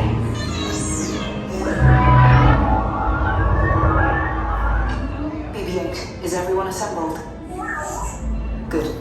Shouldn't you be in flight prep? Recruits, thank you for joining the cause. A covert resistance team led by my friend Finn has infiltrated a first-order Star Destroyer that is now headed to this system. Your outpost on Batu is no longer safe. We have transports waiting to take you to General Organa's secret base on Pokhara. I'll regroup with you there. The Resistance desperately needs your help in our fight against Kylo Ren and the First Order. Remember, it is vital that you keep the location of the Bakara base secret. Lieutenant Beck, one of our top commanders, will lead you. Affirmative. Transport is ready. 9 and I shall personally see them delivered. Thank you, Lieutenant. Welcome to the cause. May the Force be with us. Commander Playtime and a squadron of X-Wings shall escort us to the rendezvous point on Bakara. Roger, this is Black Leader. I hear you're a fine-looking group of recruits. Well, no time to waste. Let's get you on your way to the General. Stand clear. Deck doors opening now. Ground crew, deck is in motion. Recruits crossing to transport. Initiate green flight sequence on deck 3 for Picard. How cool is this?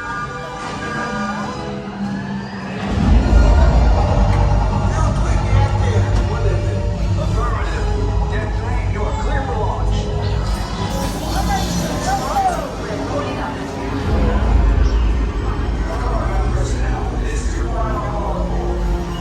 I'm getting a high reading on the fuel pressure line. That's better. Check the binary motivator. Yes, I just want to be sure. All recruits must be on board now. Transport is away in 30 seconds. Good. You open a door on hyperdrive. Yes, check the hyperdrive also. Transport takeoff in 20 seconds. Hyperdrive need to run it out of view. Good. Airspeed sensor? Thank you, 9. Black Leader, are you and your team ready? Affirmative. The engines are hot. Red 2, Blue 5, report. Red 2, check. Blue 5 standing by. Engage repulsors and hold on, recruits. All ships, launch.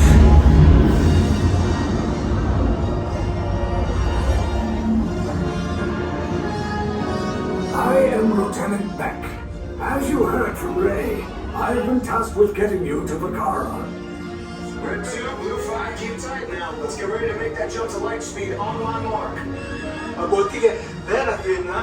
Black Leader, we're picking up an unusual signal. Are you spotting anything? Yeah, I see it. We'll check it out. BB-8, what do you got? There appear to be a number of small craft heading our way. Raise the shields. We got company. First Order TIE fighters. Reroute. Reroute. Round 2, Blue 5, we're gonna clear a path so transport can make the jump.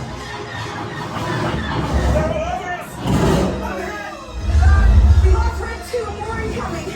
Blue 5 taking evasive action. Try to shake him, Blue. I'm trying, but... We lost Blue 5. I'm gonna try to draw them away. Copy that. Get us clear so we can make the jump. Be ready. You won't have much time. Where are all those TIE fighters coming from? Star Destroyers. We can't. We're caught in the tractor beam. It's pulling us in. I'll get some friends and make this a fair fight. Don't worry, I'm coming back for you. Stay strong. Cargo vessel TR-141, identify yourselves. Prepare to be boarded. This is TR-141. We are a civilian vessel. By whose authority are we being detained? By the authority of the First Order, Resistance scum. Now bring down your shields and prepare to be boarded. They'll want a location of our secret base. Tell them nothing. The future of the Resistance is at stake. I have a bad feeling about this. Stand back from those doors.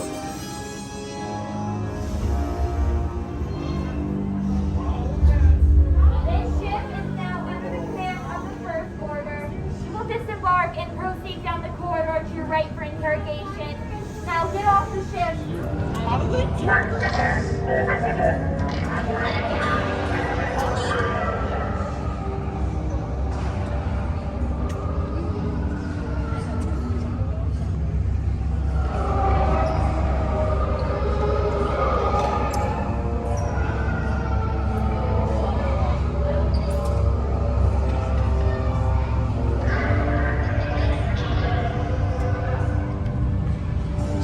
Picture.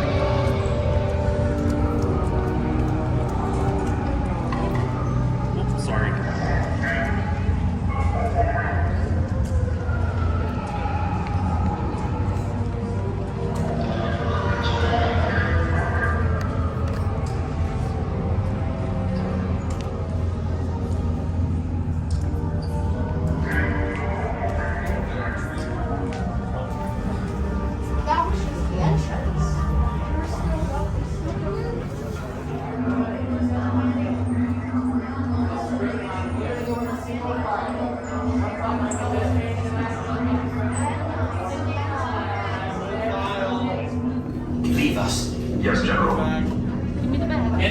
the First Order.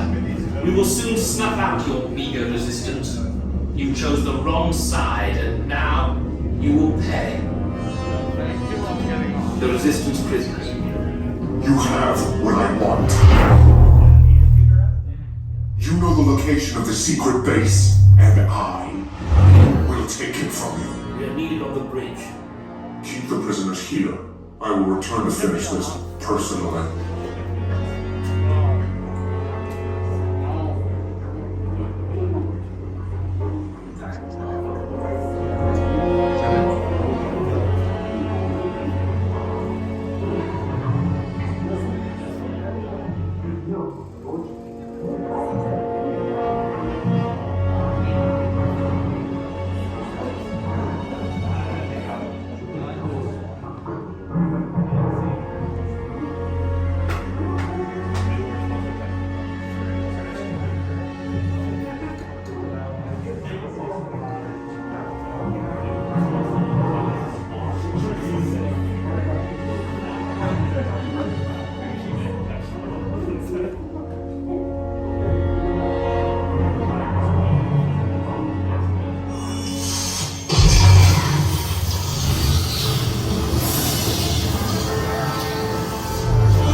Really silver?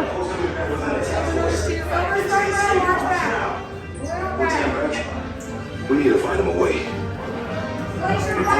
Su seguridad permanezcan centrados.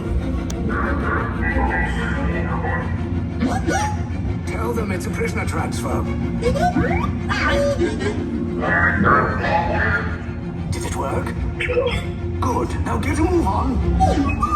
There's a clear path to the turbo lifts at the end of the hallway. Turn right. A probe droid. You're lucky it didn't spot you. Take those turbo lifts and stay out of trouble. Hey, you're not authorized. Wait, those are the prisoners. We have a breach in Section Block 3. Cover is blown. Find an alternate route. Who picked these two droids anyway?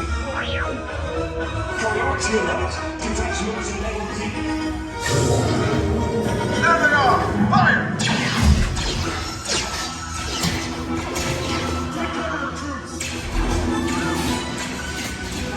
Escape pod just below us. Take the lift down. Hurry! Hurry! No, not up! I said down! I thought exactly.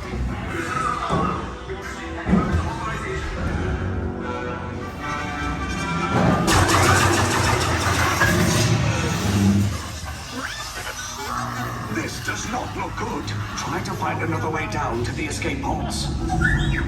The resistance bulletin to rescue the prisoners. They have neither the resources nor the courage to engage us. You underestimate their conviction. Raise the shields! Shields? I see no evidence. Now! Sound the alarm! All personnel to their stations! The prisoners have escaped. How brave, but ultimately hopeless. There's nowhere to run.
Resistance is about to be destroyed.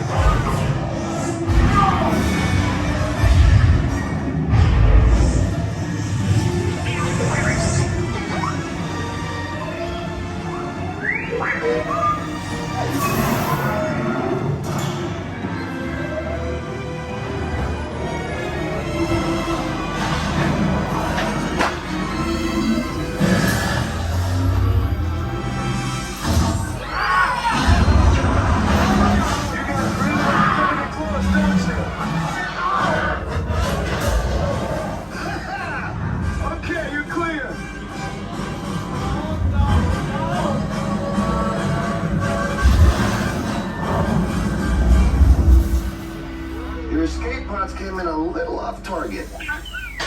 crews will meet you outside the wreck.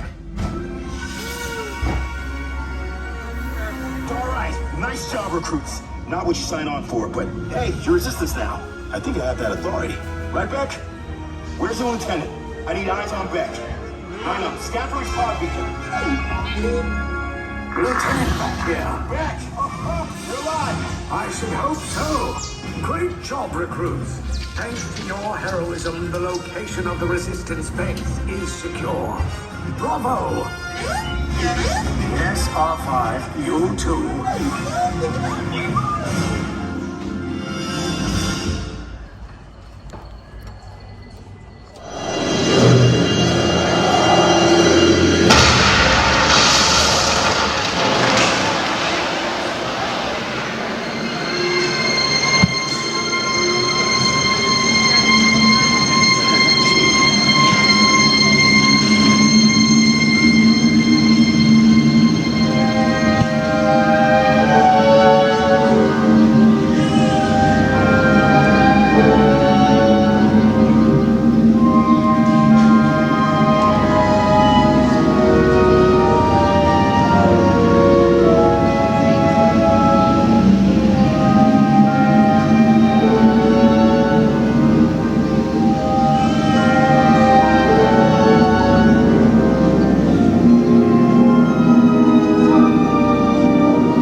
Jones, epic, spectacular.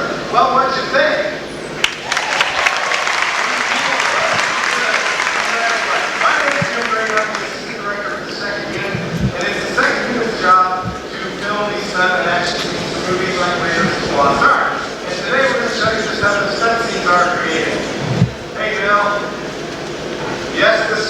looking great. Talking to my hand, Bill. Folks, this is Indiana Jones level Bill Walcott.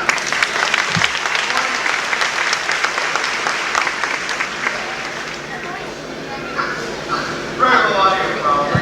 Folks, such about artistic quality in every stunt we do, right? That's why we take on the game. Right. And sometimes not when you do. Sometimes they don't show up at all. Bill, what would you say is the most difficult part of all this? Keeping his hat on. Okay, thank you, Bill. Yeah, all the stunts you're going to see today are very real, as are the risks involved in performing them. The cast and crew are trained professionals, and we will be showing you a lot of incredible stunts today, as well as the detailed preparation that goes into making them happen. Hey, Jim, are you ready for the next shot? You bet, Emily. Bring them right out. I'm sure you folks remember our casting director, Emily Lester, and our architect, yeah. Oh, okay. We don't really want you folks to try doing the stunts because, well, I don't know. Maybe that would be a good idea, yeah. Anyway, I just want to thank you for helping us. I gotta tell you, you look very chic, and I'm not kidding about that. I didn't realize they were rebounds in their own, but that's okay. All right, I'd like to start right out by seeing you folks. Take one, and playback, background, action. And action.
And playback.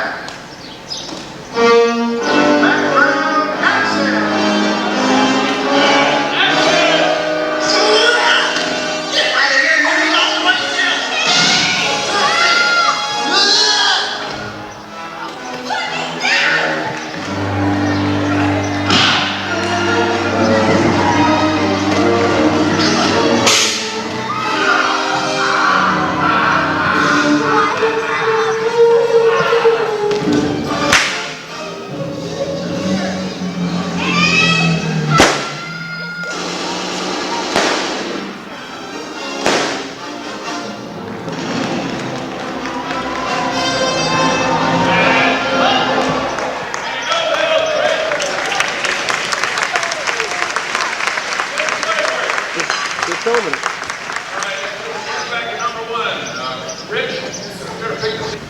Speed.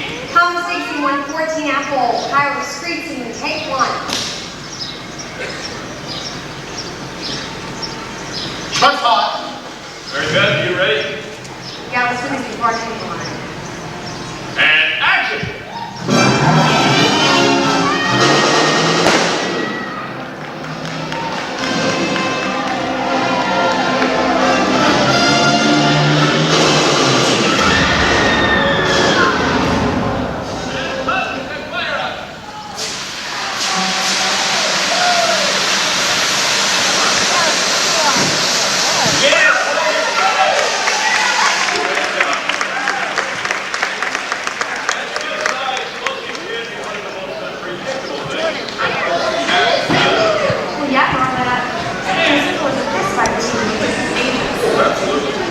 It takes a lot of timing, practice, and a lot of coordination to really make it look like you're hitting somebody.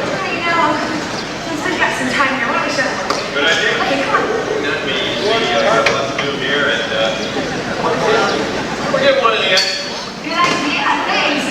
Hey, Emily, can I borrow one of your extras? Hi, everybody.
Gene, wait a second. Hold on to the 3D movie. Just wait here, I'll get it. Okay, get ready, girls. Scooter, I'd like to present the 3Ds. Hi, I'm Dorothy. I'm Dinah. I'm Max. Yeah, Debbie was sick, so the union sent me. Debbie was sick, so did you? 1, 2, 3, Finally! Not the sun, but the moon. No, come on. No. Fozzie, Okay. get him out of here. Okay, come on, girls, I'm sorry. Okay, I'm sorry. All right, maybe another time. Come on, Max. Come on, get out. Come on. Now, folks, if you...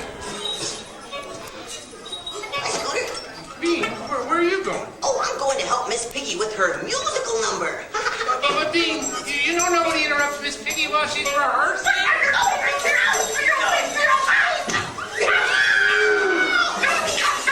I warned you. Oh, Scooter. Ooh, nice outfit. Scooter, there's a telephone call for you. It's urgent. Oh, thanks. Yeah. I got him. We don't have a telephone.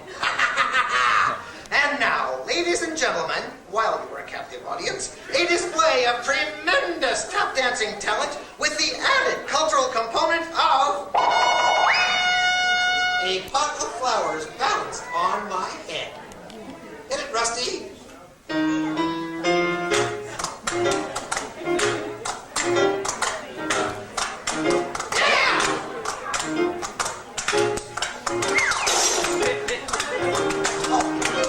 Dropped your pot. Oh! Pick it up.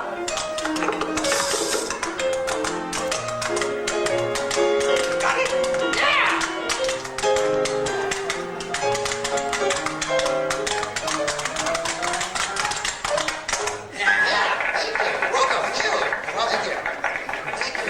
Mouse, you're a rat. Rat schmat. Besides, they're tourists. What do they know? Get out of here. Okay, but do I still get my $10? Get out. Hey, Tom. Will you get out? Yes. I apologize. Now where was I? Yes, safety instructor. Hey, look! Look at the guy in the goofy mask! That's not a mask. Oh, sorry, lady. Good morning, everyone. For the comfort of those seated around you, please refrain from smoking and flash photography. And now, if you open on those special 3D glasses, Kodak proudly presents Jim Henson's Muppet Vision 3D. I should get that on the phone. Hey, look, an orchestra of penguins. Yeah, probably took the job for the halibut.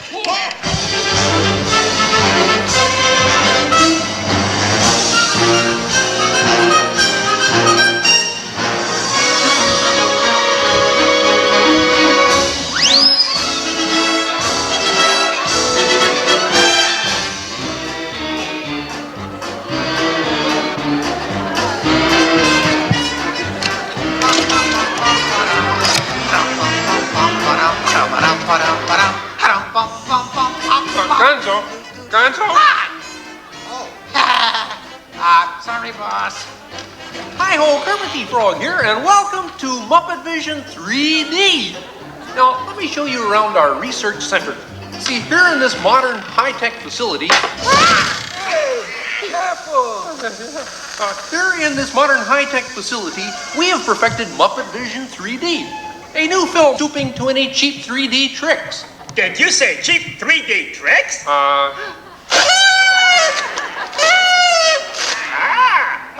And here's something I wanted to spring on you. Walmart, it's that dumb bear again. Hey, Bear, you're not even funny in 3D. Oh, not you guys. How did you get here? We entered a contest. Yeah, we lost. Oh, yeah? Well, my new 3D act's gonna shower you all with you. Waka waka! He's trying to drown us! What kind of act is that? An act of mercy! Well, listen, better luck next time, Fozzie. Okay? And now, if you'll come this way, I can show you our secret... The spirit of 3D! Thank you. Right here! Ooh, cute outfit! Watch this. Don't you just hate it when your nose runs? You know, all these other people think I'm talking to them, but I'm really just talking to you. Well, I think that would be just about enough of Waldo, Beaker. You may Oh dear, he won't deactivate. Ladies and gentlemen, there's nothing to worry about, but please keep your heads down. I'm bouncing on people's heads. Beaker, activate the inflatomatic. The what? You... Hurry, Beaker, hurry. Great. Now I can start my own football team. Beaker, we'll have to try the vacuum Muppet. Yes.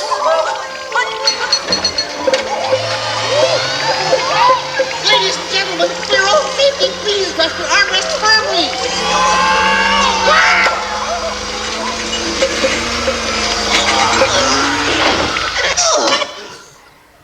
Hey, I'm free!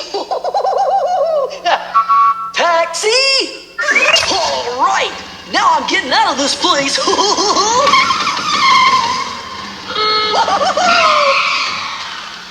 This way, folks.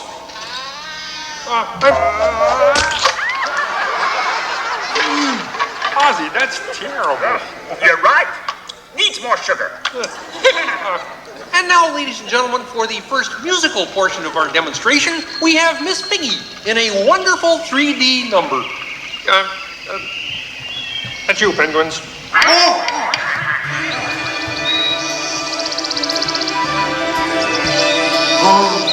Doesn't that look beautiful? Yeah, too bad they're gonna spoil it with a pig. La la la la la la. Oh, sun shining bright above you. Soft breezes seem to whisper, I love you. Bird. It was for the big water skiing finale.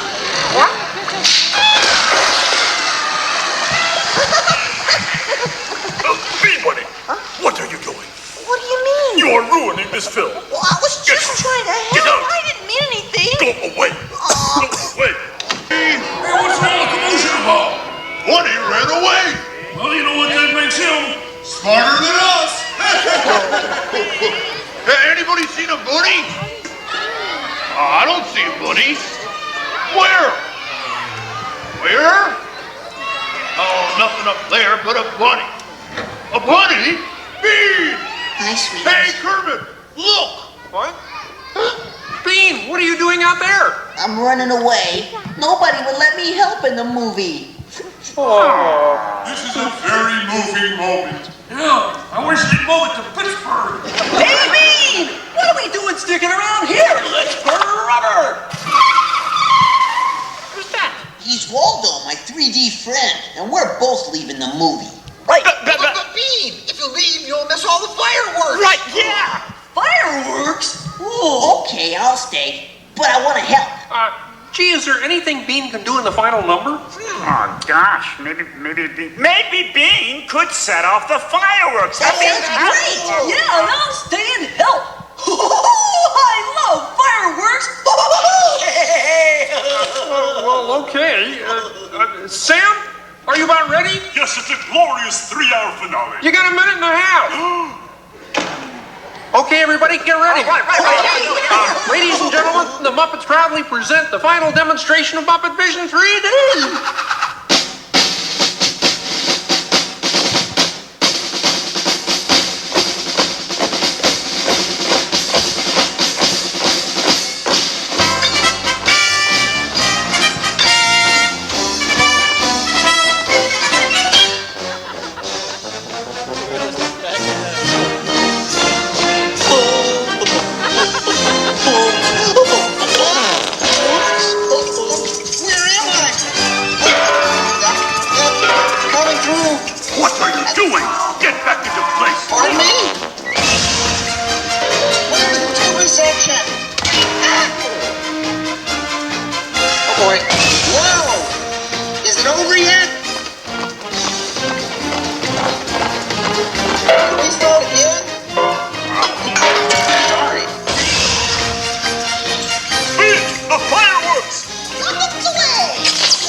Oh, no, wait! Don't shoot! Duck, everybody! Duck! No, not you! Them! Look out!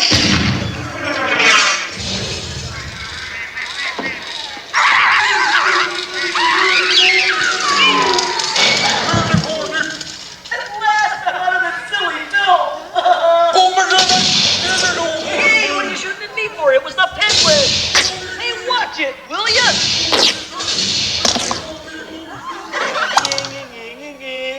You couldn't hit me with a cannon. Hey, everybody, he's got a cannon.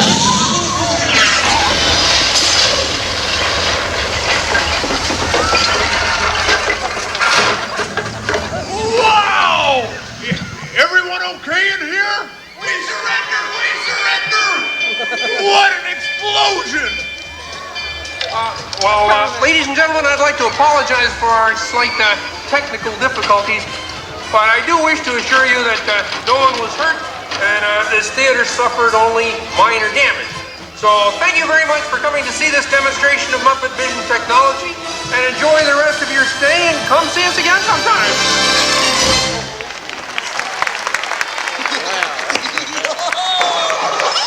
They'll never recognize me now. Forward!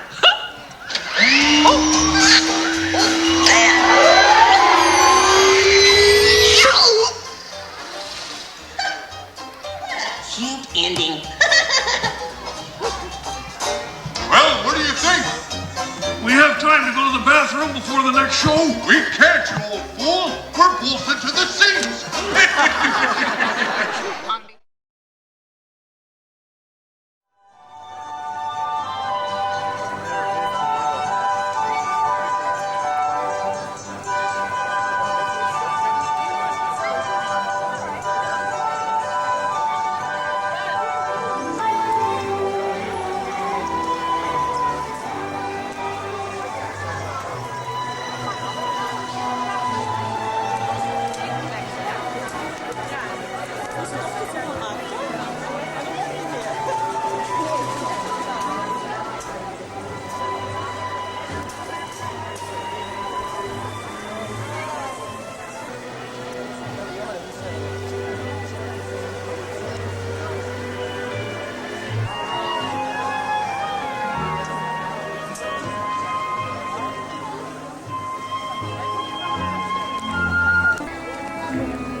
tour today, haven't you? My goodness.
It's unbelievable.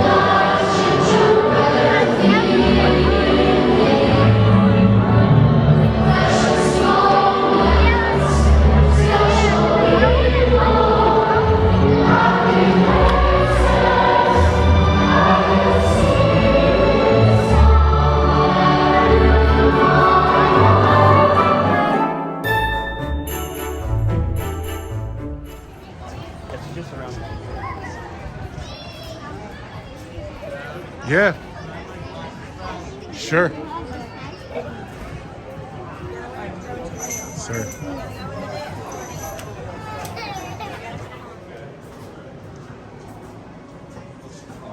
There's no Star Wars theater, is there? I don't want to know about that.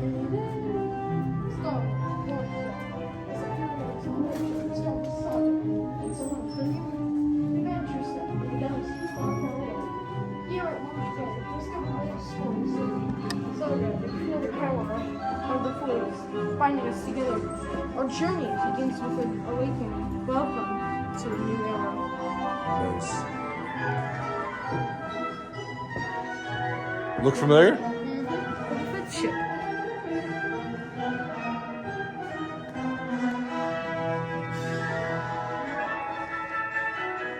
Love it.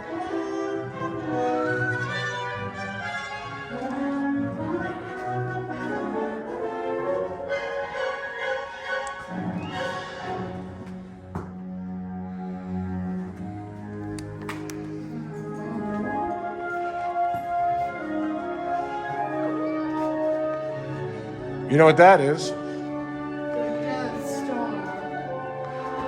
That's right.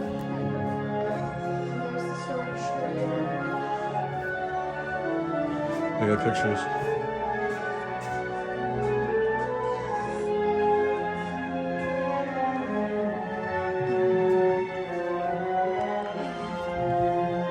What's this?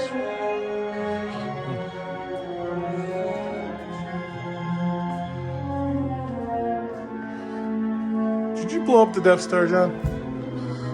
It's the beginning of Death Star 2, It says right here.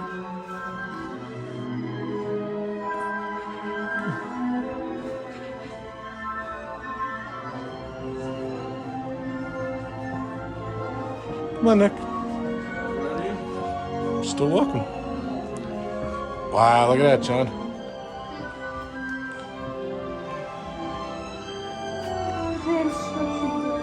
The secret text.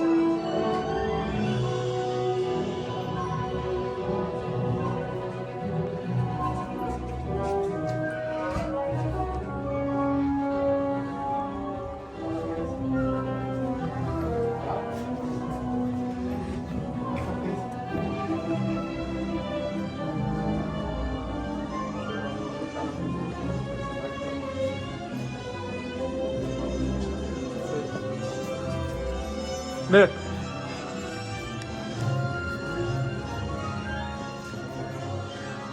Normally can meet Chewie and Darth Vader, but that's closed.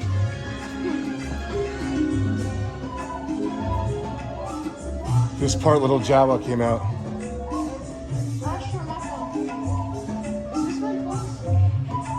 It's not a ride, it was just a walkthrough. You get to meet BB-8, but not anymore.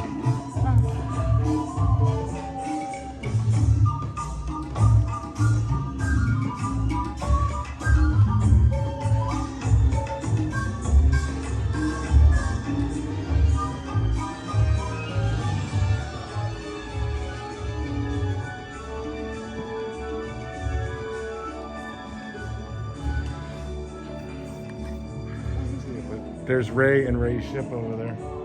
Her speeder.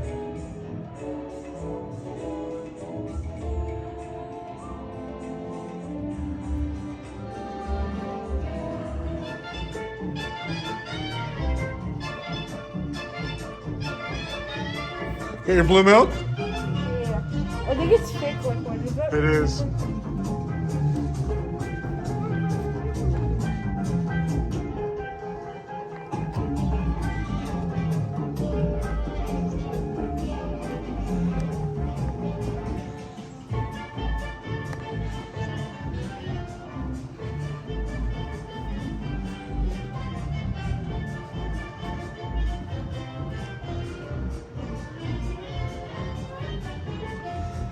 There's C-3PO's arm. There's all the wires in it.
Singapore? Hong Kong?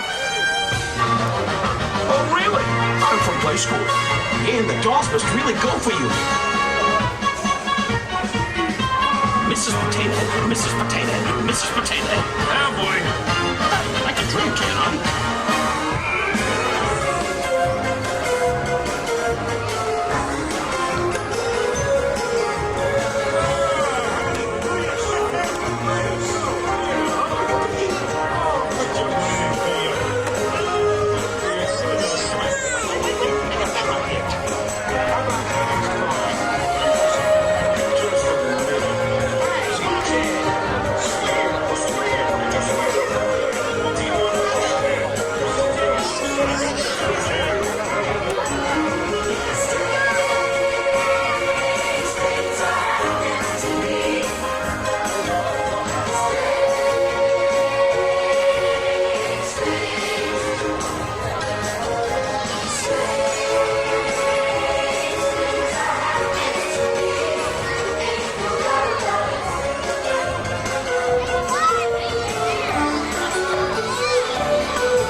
don't want to be in the way when my laser goes off. You got a friend in me.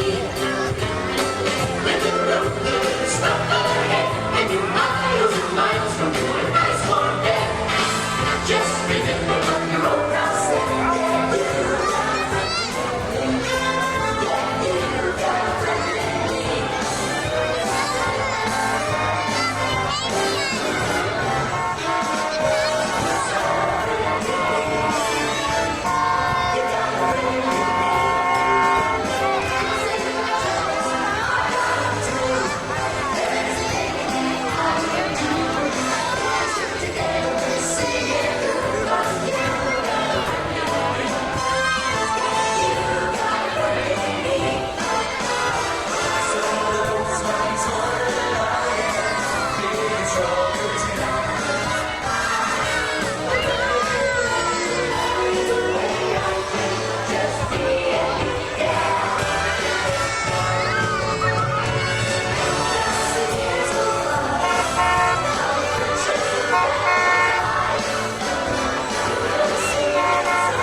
I just don't think I can take that kind of rejection.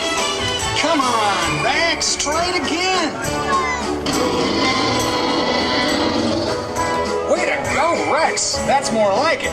I think you scared that kid there right out of his boots. Great, now I have guilt. Woody, who's there with you? Just some of my best friends, that's all. You guys look fabulous. Hey, everybody.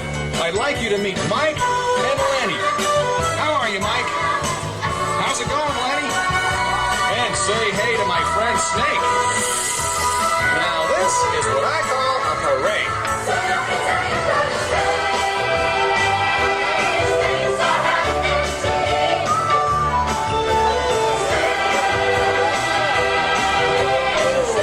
I can't bear to watch one of these again. I don't have the patience.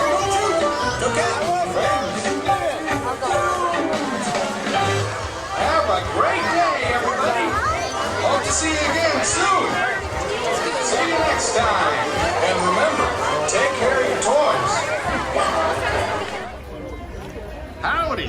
Being here in the backyard with all you new toys. This is definitely my finest hour. Welcome!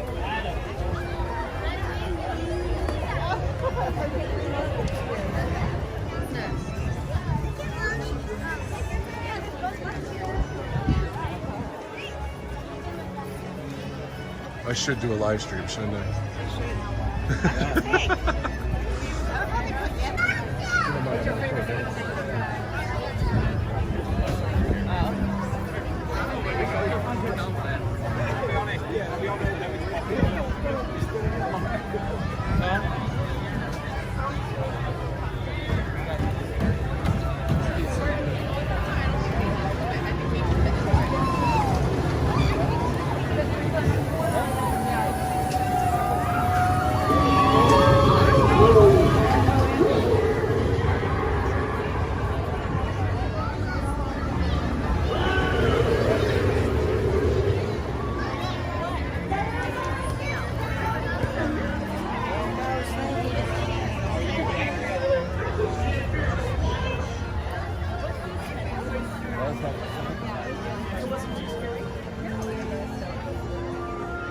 One sec, guys.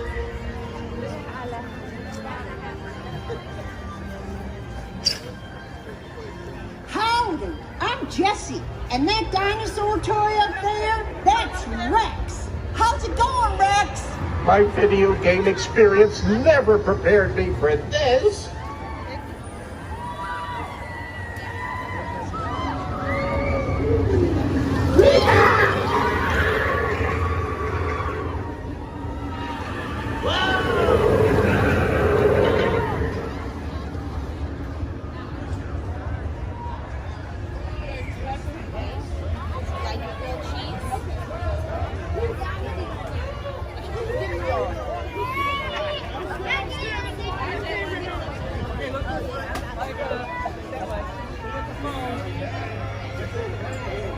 Okay, now look at the camera. You see, he's not being a good boy. Look here. Micah, look at them. Look over there. Yeah. Can we wait on, how long is the line for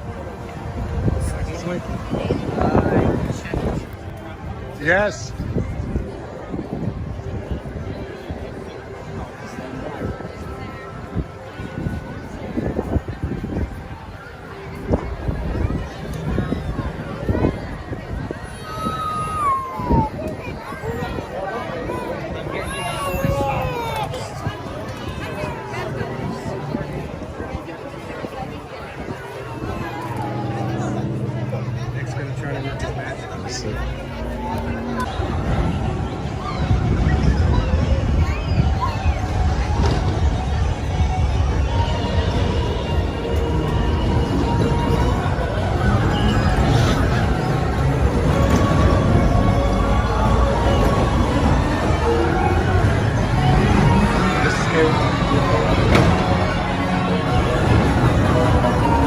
Not much of a ride.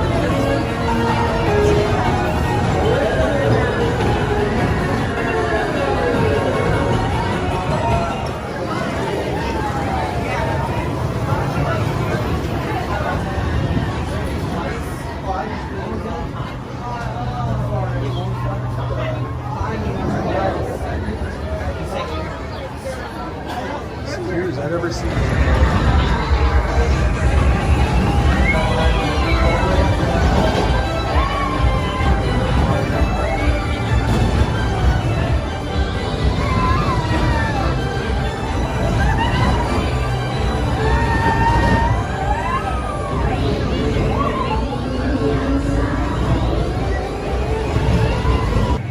I'm gonna hold my hands up for this one. Sorry. I'll be careful.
The claw.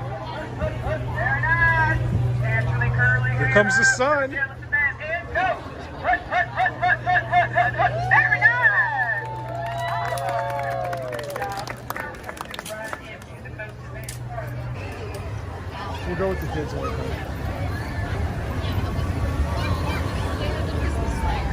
They always have them out. Do they light up, Richard? Yeah. No.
What's that?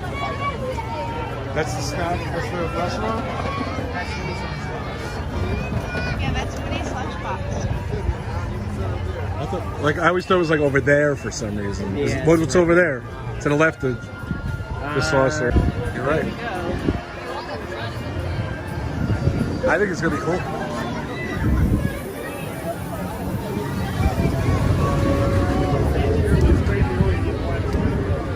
But it's the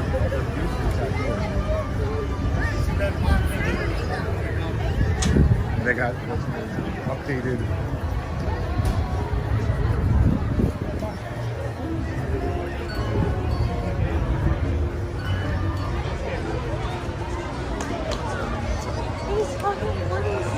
Oh.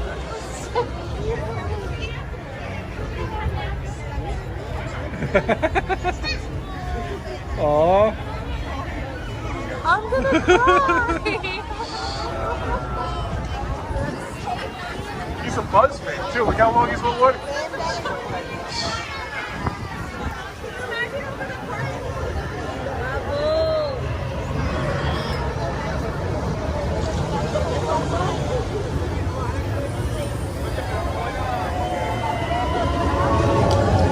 That was the longest hug ever. That was awesome. He's awesome. He's a punch man. Dice que no vaya.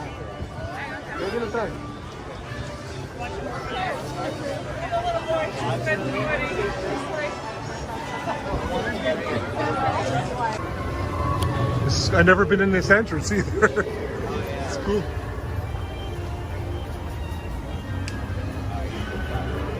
Huh?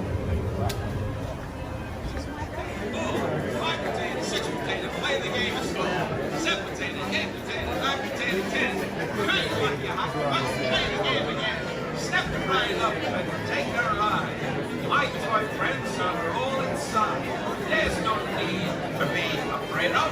Trust me, I'm a hot potato. Hurry, think this way. Everybody here can play. Gilbert and Spike. There's nothing greater. When you're hot potato, 1 potato, 2 potato, 3 potato, 4, 5 potato, 6 potato, you're gonna score. 7 potato, 8 potato, 9 potato, 10. Be I don't know like the order that it comes in. Like, Is this some audience watching? So might be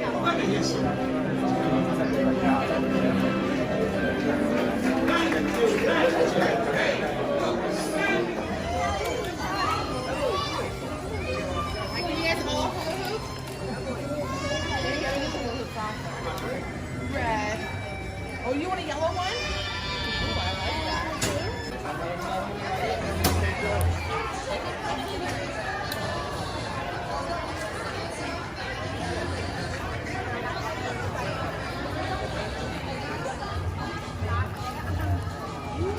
Get a pretzel, Jeff. Ninja. Ninja.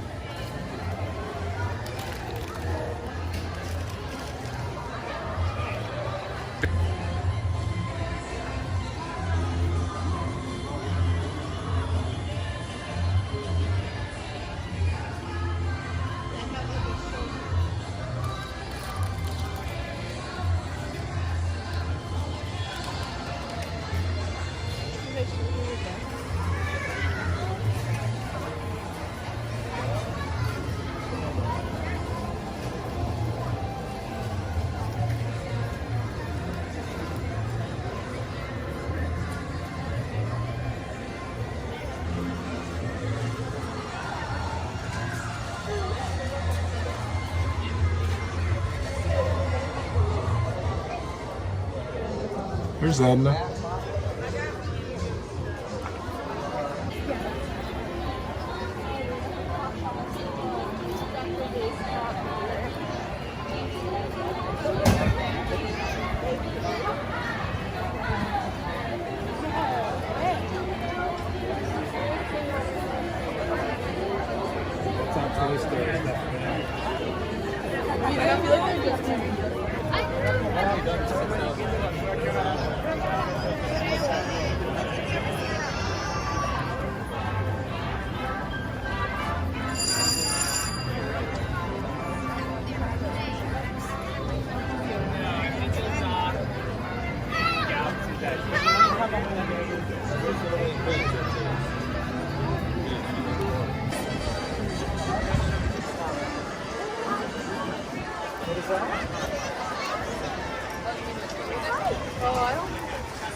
Sorry. It's the new gate.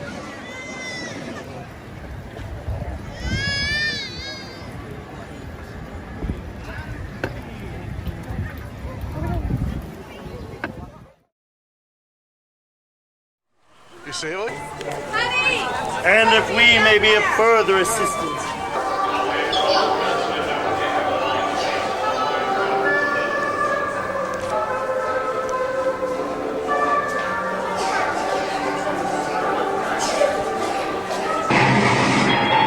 You unlock this door with the key of imagination. Beyond it is another dimension. A dimension of sound. A dimension of sight. A dimension of mind. You're moving into a land of both shadow and substance, of things and ideas. You just crossed over into the Twilight Zone.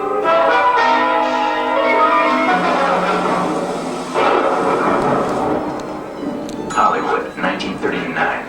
Amid the glitz and the glitter of a bustling young movie town at the height of its golden age, the Hollywood Tower Hotel was a star in its own right, a beacon for the show business elite. Now, something is about to happen that will change all that.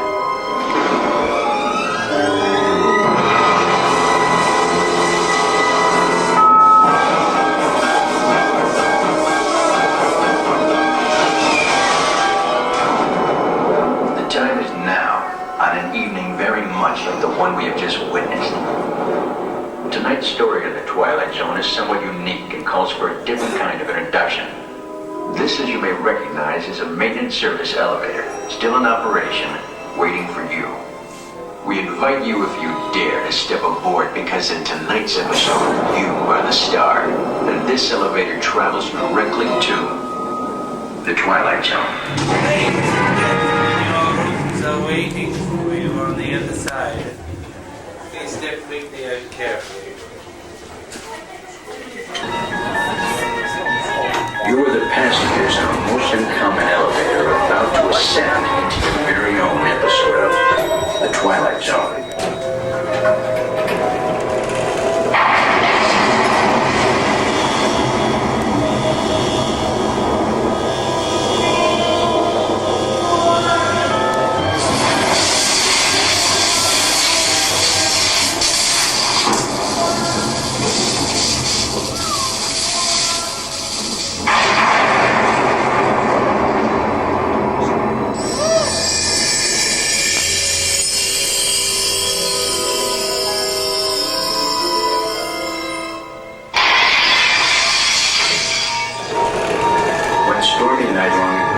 5 people step through the door of an elevator and one nightmare. That door is opening once again, and this time, it's opening for you.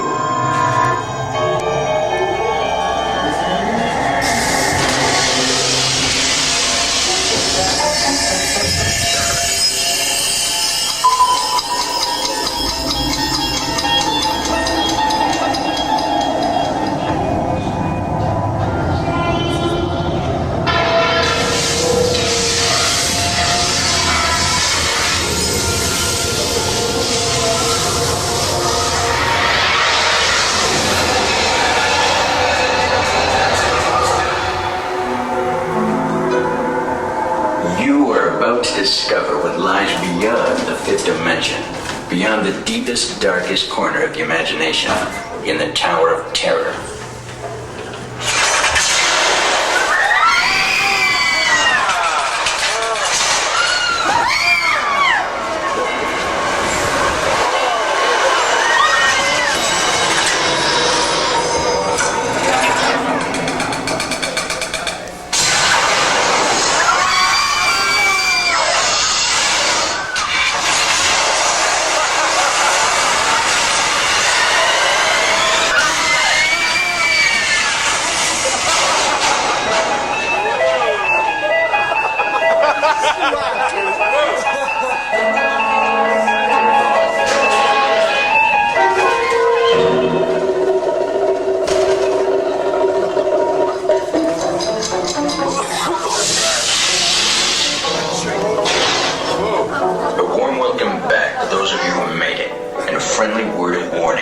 Something you won't find in any guidebook.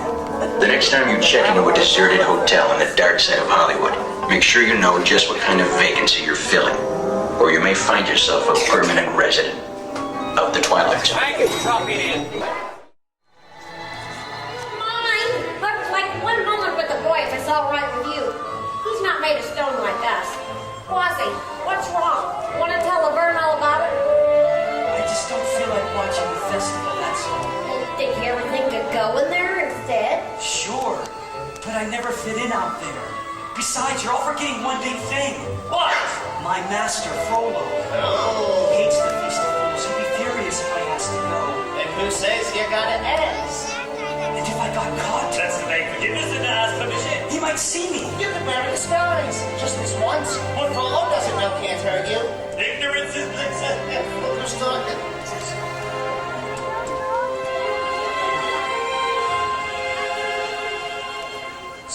Behind these windows and these parapets of stone, gazing at the people down below. All of my life I watch them as I hide up here alone, hungry for the histories they show me. All my life I memorize their faces, knowing them as they will never know me. All my life I wonder how it feels to pass a day not above them.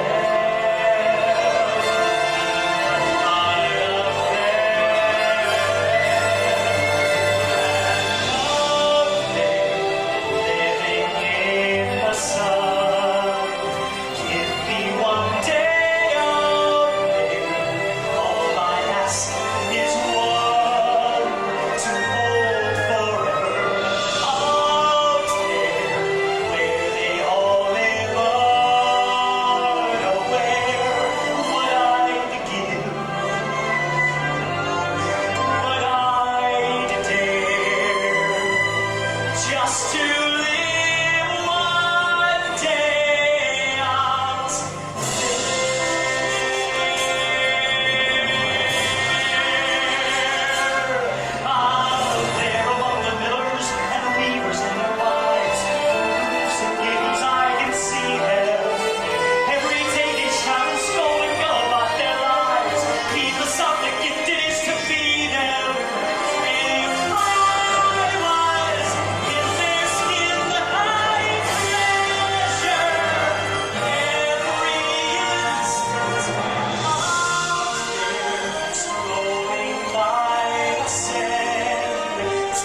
It's Quasimodo. The bell ringer. It's the bell ringer from Notre Dame. Somebody? It really is, isn't it? Ladies and gentlemen, do not panic. We watched too far this year's keeper. And here he is, Quasimodo, the bell ringer. Hail the king!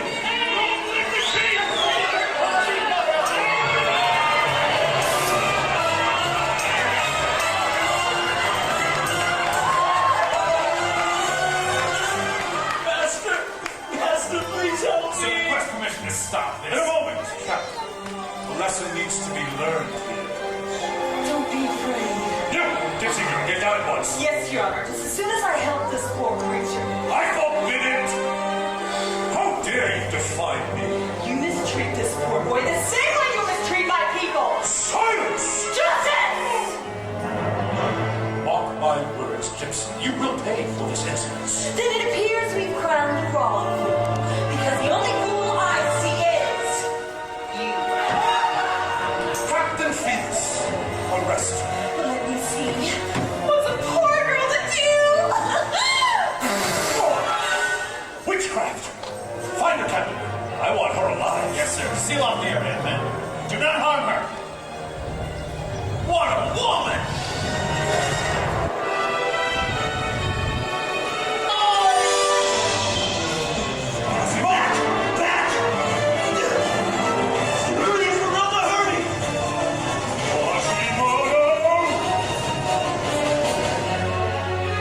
Safe in here.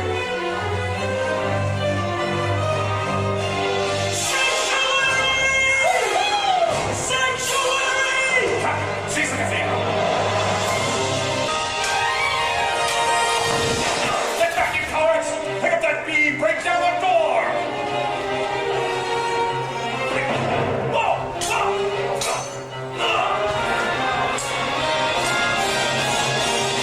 Citizens of Paris, Frollo has declared war on Notre Dame herself!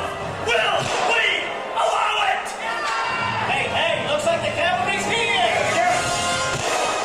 Go back, Situate!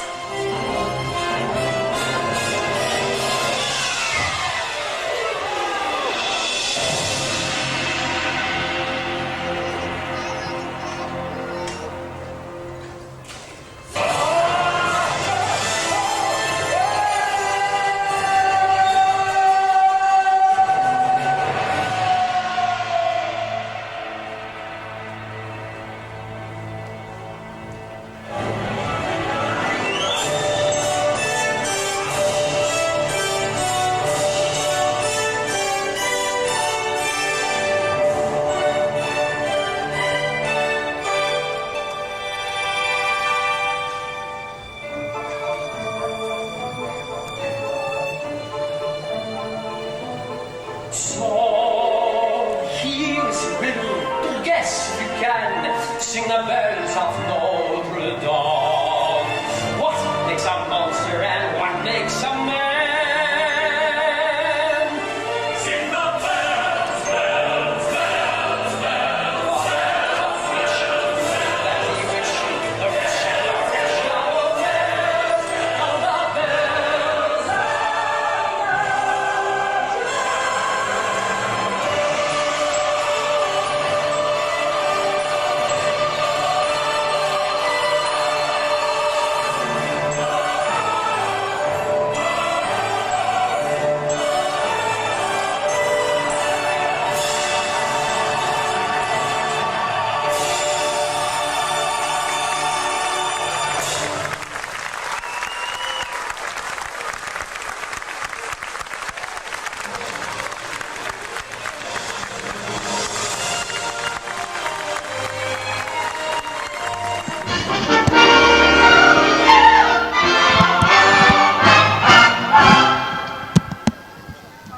Ladies and gentlemen, boys and girls, Disney MGM Studios is proud to present Sorcery in the Sky.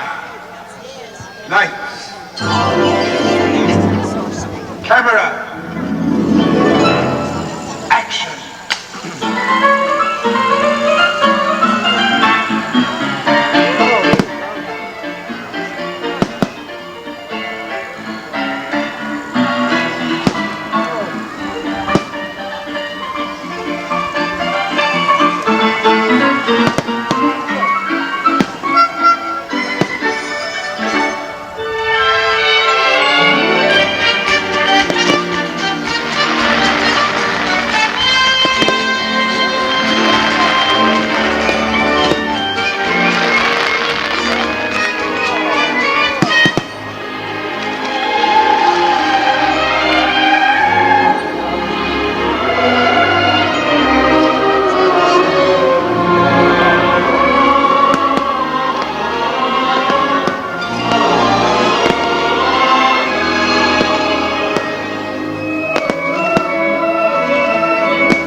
long dream of taking the art of animation beyond that of a simple moving comic strip.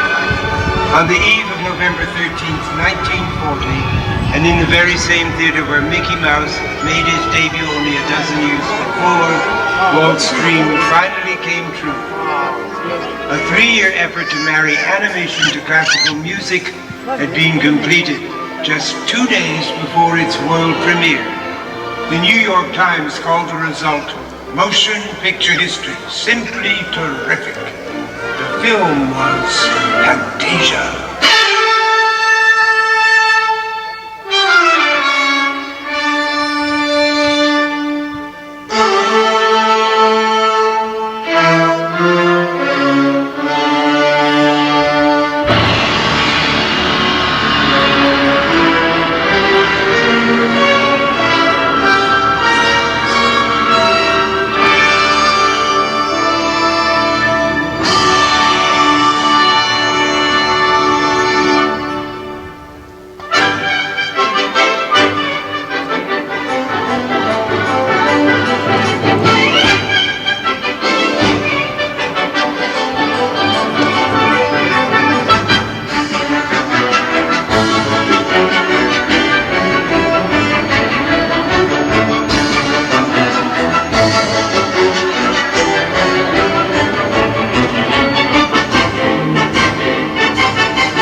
continue to have a pleasant evening here at the Disney MGM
Famed is thy beauty, majesty, but oh, 3 lovelier maids I see, and here in Mickey's imagination, beauty and love will always supply.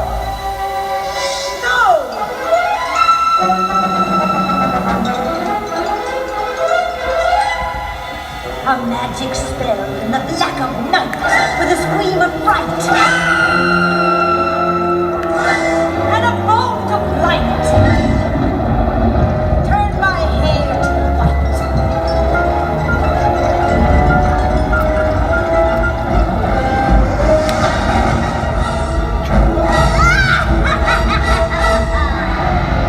Now I'll turn that little mouse's dream into a nightmare Fantasmic. Imagine this.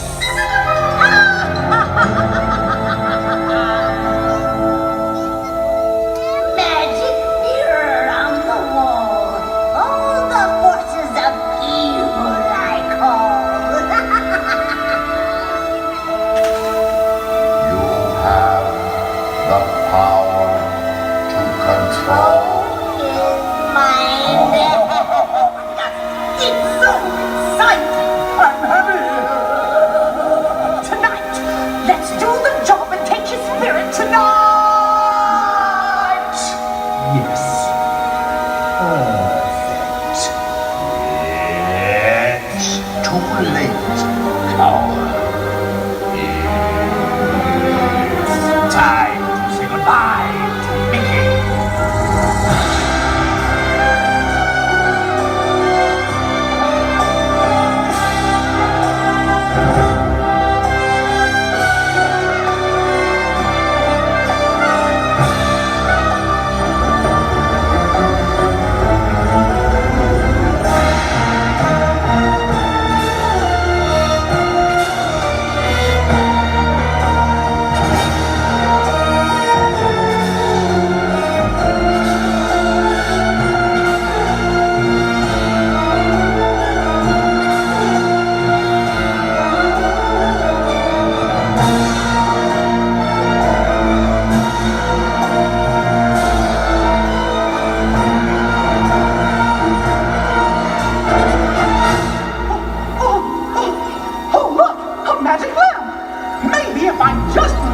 and wish.